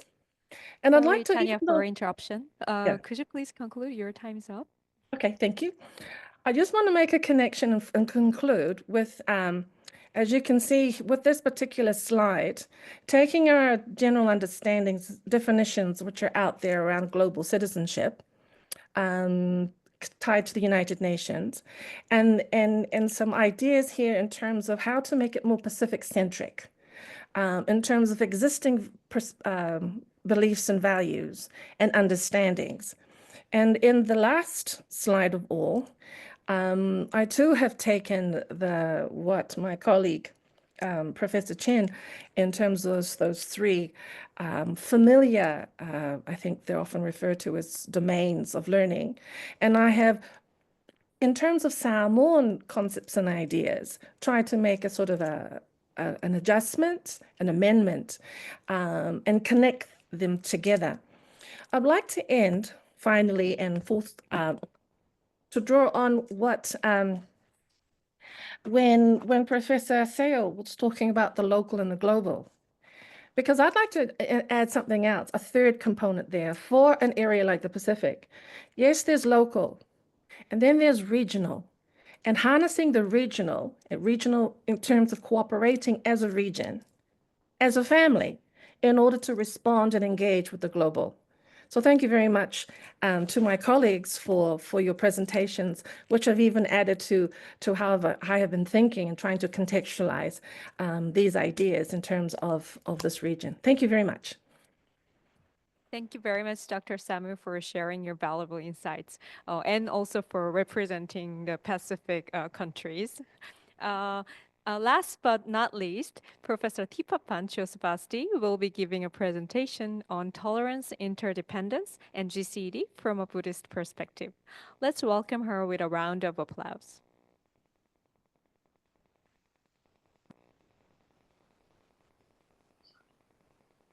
Hello, everyone. I think good afternoon and good evening to some of you. So thank you very much for inviting me to this webinar. It is my honor to be here and to work with my colleagues. It's my privilege to talk about my topic as well. So 10 minutes is very short. So I would like to start with the topic that I'm interested in here. So I'm specifically interested in the idea of tolerance, right? And if we think about the world we're in today, with all the wars, we're aiming for peace, right? And the world is increasingly more diverse. I think tolerance plays a significant role, and in terms of like it's a kind of virtue or the aim that we should be more tolerant with other people. So that's where I start from. So my work, because I'm coming from a Buddhist perspective, and I'd like to, the aim would be that to show that a Buddhist analog of tolerance could replace or enrich the idea of tolerance as we understand it in the Western conception. So I would like to start from approaching the problem that when we talk about local and global ideas, right? This conception of tolerance, we know that any conceptions are rooted in history, in the way people use the language day-to-day life, right? So when we talk about tolerance, you have to ask, what does it mean for us to be tolerant of other people? And what are the frameworks that comes along with the idea of tolerance? And so with this kind of discrepancy and difference in terms of the historical ideas, we can see that Western conception of tolerance could complicate when we try to say to like the local governments and people to say like, right, you need to cultivate tolerance to your young children and so on and so forth. And that cross-cultural application, I think it's complicated, right? And so we want to find an alternative and look from a local perspective if there's any alternative that we can talk about tolerance. So in this case, the Buddhist idea and the Buddhist conception, I talked about Kshanti, and specifically it's extensively discussed in the book by the Buddhist philosopher Shantideva, and his book is Bodhicharyavatara. And what I want to argue is that the analysis of this conception would show us that instead of focusing on independent self-autonomy agent, as we normally try to, like in individualistic world we're in, right? With that type of conception, we would the Buddhist conception of Kshanti would replace that idea of person. And instead, it highlights that everything are interdependent. And I also would like to further argue that such a view is more conducive, if not conceptually, it is practically, to the goals that we aim for peace, for mutual understanding, etc. When we talk about what is tolerance, right? I'm talking about tolerance in the Western conception. Normally, the idea of tolerance, it was conceived alongside the religious and political diversity. So it was normally discussed, not normally, but usually or often discussed in that context, right? Rather than focusing on tolerance as a virtue or how we can cultivate tolerance to young children in daily life. So that's the roots or the context of tolerance. Now, with the components of tolerance, without going into further detail, where there are so many conceptions of tolerance in the Western Western conception of tolerance in philosophy, and but we can talk about the general conception, right? There are components, general components that we can find in tolerance. So when we talk about tolerance, right, in Western philosophy, we can conceive of them as one, involves objection. It means that when you consider something disagreeable, you find something disagreeable, right? But it is not that disagreeable that you would reject it immediately. You find some reason to justify tolerating that practices or that belief, right? That's why you tolerate it.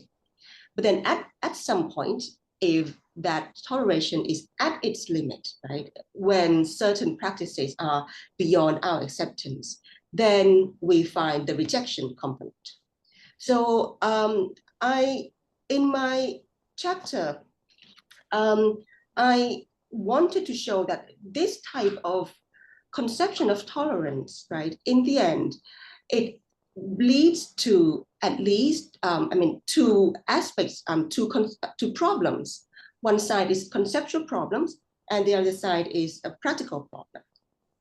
On the conceptual side of problem, the problem is it emphasizes enduring what we find objectionable, right? When we talk about we tolerate something, it means that we find something objectionable, we hate it, we don't like it, we can just tolerate, you know. But that way of thinking, right, it highlights the differences between us and them, or us and others, rather than promoting the commonalities that we aim to achieve. Also, on the practical side of problem, when we talk about to instruct our children to be tolerant, right, it doesn't give us any instruction or practical guidance of how we can embody the value. And those are the main problems with tolerance that I want to move on to the Buddhist analog of tolerance, which is Kshanti. So for Kshanti, sorry, let me keep up on the time. Okay, so on Kshanti, I'll go quickly. It can be translated in many ways, but there's no exact translation. But the idea of Kshanti is explored in many different situations, especially in our everyday life. And the Buddhist philosopher Shantideva, he discusses a lot and gave a lot of guidance how we can cope when we find something objectionable, when we are angry, how we can cultivate Kshanti. And the idea, Kshanti is different from the idea of tolerance in that it has mental nature. It is primarily a mental state, right? Because if we compare to the Western conception, when we talk about tolerance, sometimes we will say, oh, just keep it in your mind, right? Just tolerate it. You might don't like something. You might not like something, but you just simply don't act on it. But for the Buddhists, they say you have to adjust your attitude, right, to eradicate your inner resentment completely. So Kshanti would be marked by someone being calm, even in the face of adversity. And then in the end, when we align our attitude, our actions will come after. And then the goal for Kshanti is that ultimately, if you can perfect it, right, it would transform the moral agents, how you see the world, by eliminating the idea of displeasure, anger, frustration, and respond to something with compassion instead. We minimize eventually minimize suffering without perceiving themselves as separate from others. And the last idea about without separating themselves from others is bring us to the next idea, how Kshanti is related to interdependence. So Shantideva often alludes to the idea of interdependence when he gives us advice on how to cultivate Kshanti. And in specific, he would go something like this. While we're normally angry, right, the general idea of interdependence that applies to, let me wrap this up in a moment. When we apply to the idea of interdependence to our situations, he would say something like, while we are normally angry when we're being harmed, right, Shantideva invites us to consider that the aggressors themselves are also conditioned or under certain circumstances to act certain way that eventually harms us. So he invites us to see the interconnection between ourselves and the others. And that is based on the idea of Pratitya Samutpada that is central to Buddhist philosophy. Now, if you can see the world through this lens, the Buddhists would argue that you will see that we're under the same condition, right? That is, we all suffer. And that means that this conception of Kshanti highlights the commonalities between human beings. That is, we are all suffering something, right? If we think that we are suffering under the action of other people, they are suffering by something else as well, right? So in the end, when we act, it leads to natural inclination to care for others because we see others as ourselves, right? We see the connection between ourselves and others, and then harming ourselves ultimately, or harming other people, ultimately harming ourselves. And so this is what is different from the Western conception that is based on idea of rights of individuals. So to wrap this up, I would like to say that the value of the re-evaluating the idea of tolerance here, we have two advantages. One on the conceptual side, the other one is on the practical side again. Now, it enriches the conception of tolerance conceptually and practically by one, if we get this conceptual shift, right, we would replace independent objects, agent with interdependent one. And therefore it helps us to see the certain goal of us that it as related to other agents.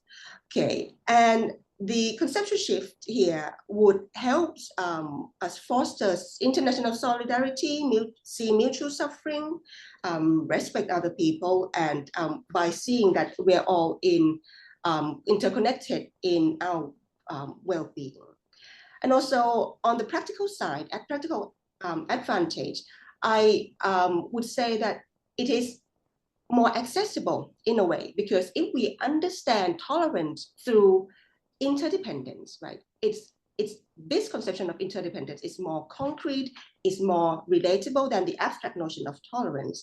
And so we might be able to relate that to our young children.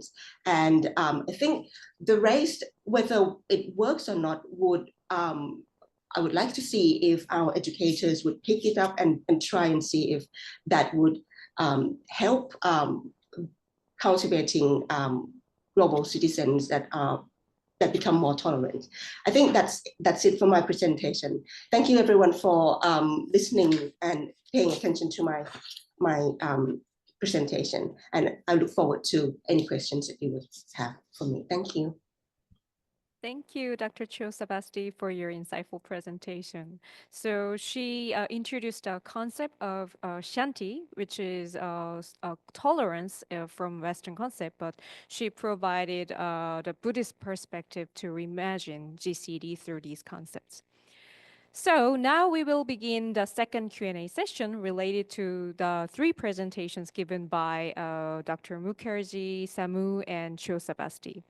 So because of the time constraints, I will ask one question respectively for each speaker.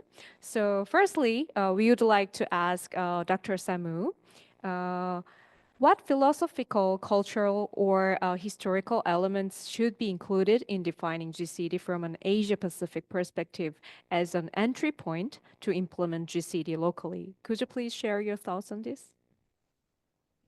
Sure. I think what's really key and important is that if we're looking at school curriculum, that we need to ensure local knowledge, and even on the basis of family, that children have the opportunity to bring that in, so it gets privileged. If it's not already privileged in the school curriculum, that it's privileged in a focus such as this one, so that it enhances, provides students with a stronger sense of who they are. It's very possible in the Pacific, in some parts, to do some studies which are not necessarily, don't provide those opportunities of learning Indigenous knowledge. Essentially, it's about bringing Indigenous knowledge and family knowledge into the formal learning space and utilizing it and leveraging it in terms of understanding the wider world in the region and further. Yeah. Thank you very much for your answer. Next, we have a question for Musumi Mukherjee from Yeshi Dorji from Bhutan. So the question is, what are some practical ways educators can incorporate Tagore's vision of global citizenship education in contemporary classrooms, especially in multicultural or international contexts? Could you please answer to this question? Thank you very much, Yeshi Dorji, for your question, and thank you, Yuna, for this opportunity to respond to the question. If you would ask me from Tagore's perspective, some practical advice, what I have studied with regards to Tagore's own work, what he did in his in Shantiniketan is, as I mentioned, even though he was reinventing India's own tradition of schools in the middle of natural surrounding tapovanas, but he was very much thinking from a more inclusive perspective of education. There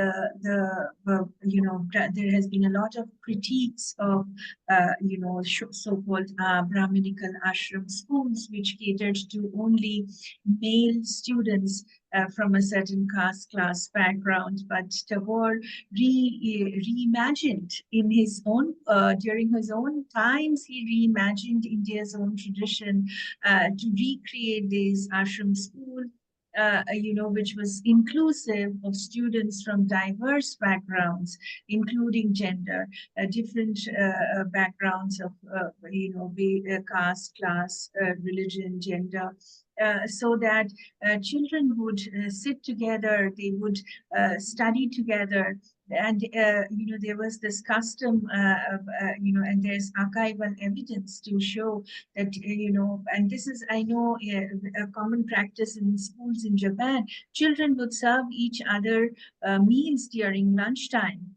They would care for animals, they would care for plants and, the natural environment. This was not considered as, an additional social work or additional some kind of added on environmental studies. It was all integrated, it was a very, very integrated kind of curriculum and pedagogy. There was no division between academic studies and vocational or social work or, co-curricular activities. It was part of the integrated curriculum in Tagore School, whereby children learn to grow together and learn to care for each other, learn to care for the environment.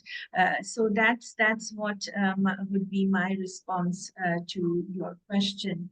I hope it was satisfactory, and if not, I would really encourage you to read the chapter where the book is released next month by APCEIU, and feel free to email further questions. I would love to respond to your questions over the email. Thank you. Thank you very much. As we can see from Yeshidorji's question, for educators, it is not always very easy to apply the theory into their practice. So as you all know, the subtitle of this webinar is a dialogue between theory and practice. And we, APCEIU, is going to conduct a further study to for the implementation of this theory, building on the brilliant work by our scholars, our team, next year. So we hope that you can stay tuned and watch, stay tuned on our website, APCEIU website, to get some more information and another ways to approach to these practical ways to apply this theory into your practice. Next, we have final question to Thipapanchosavasti from S. Lee from South Korea.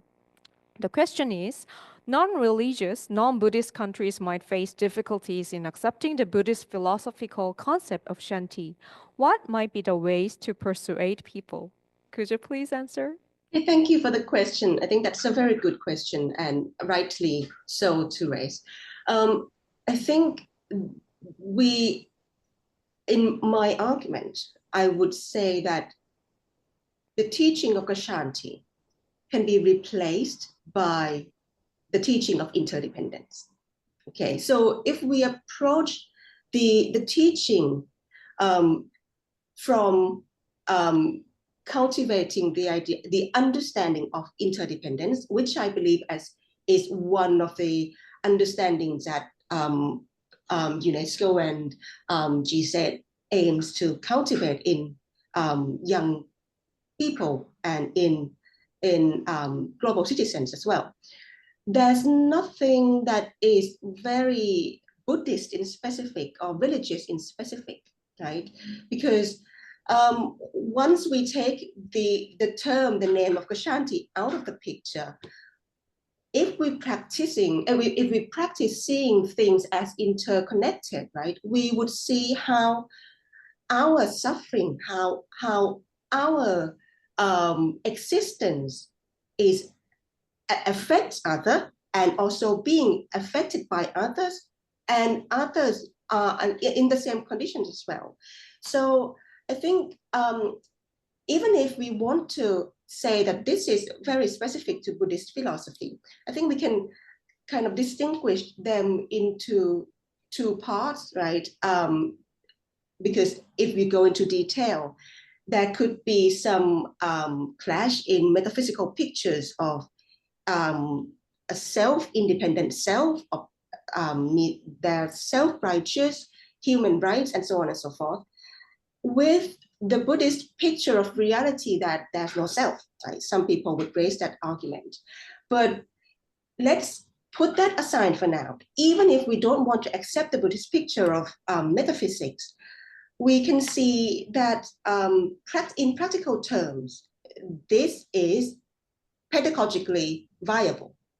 So I would say that for Buddhists would say, well, if you start practicing it, well, you're in the path of the Buddhist, in the Buddhist path anyway, because you're moving towards the well-being of yourself, which is interrelated to the well-being of everyone else.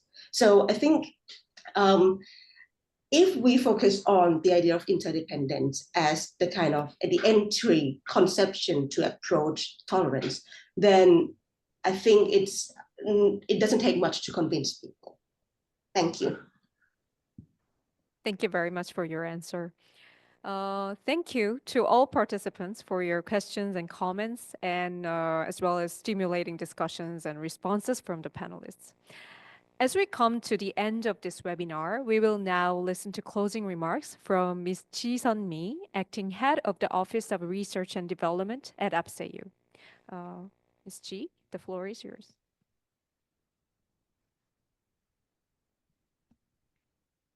Hello, everyone. Thank you all for joining us today and contributing to such an insightful dialogue on global citizenship education. Through our discussions, it's clear that rethinking GCED from Asia-Pacific perspectives opens up essential pathways for understanding global citizenship in a way that resonates deeply with local cultural, historical, and philosophical context. This project has emerged from the recognition that while GCED often emphasizes universal values and conceptualized by Western perspectives, its practice must also account for local realities, particularly in a region as diverse as Asia Pacific. APCEIU launched this initiative to reinterpret global citizenship in ways that align with the rich cultural and social landscapes of our region, from Buddhist and Tagore philosophies to indigenous wisdom and evolving national identities. Today's webinar underscored the challenges and the promise of integrating local and global perspectives in GCED. The discussions that we had together illustrate how GCED, when informed by local traditions, can better equip learners with the empathy, tolerance, and moral grounds needed to address today's global challenges. Our work at APCEIU will continue to advance the localization of GCED with a vision for educational approaches that harmonize global responsibility with local relevance. As we prepare to launch our upcoming publication entitled Rethinking Global Citizenship Education from Asia-Pacific Perspectives in late November, we are excited to share these diverse insights with a broader audience and to foster ongoing dialogue between theory and practice in GCED. In closing, I want to thank our esteemed panelists for their invaluable contributions and our participants for their active engagement. Let us continue working together to shape an inclusive vision of global citizenship that is relevant, respectful, and responsive to the complexities of our interconnected world. Thank you again, and we look forward to our next steps together. Thank you, Ms. Ji, for your closing remarks. Now it's time to conclude this webinar. Dear participants, we appreciate your presence at our live webinar today. We hope this webinar has provided you with diverse and innovative approaches on GCED from Asia-Pacific perspectives. And we would like to extend our sincere gratitude to our brilliant project participants for sharing their insights.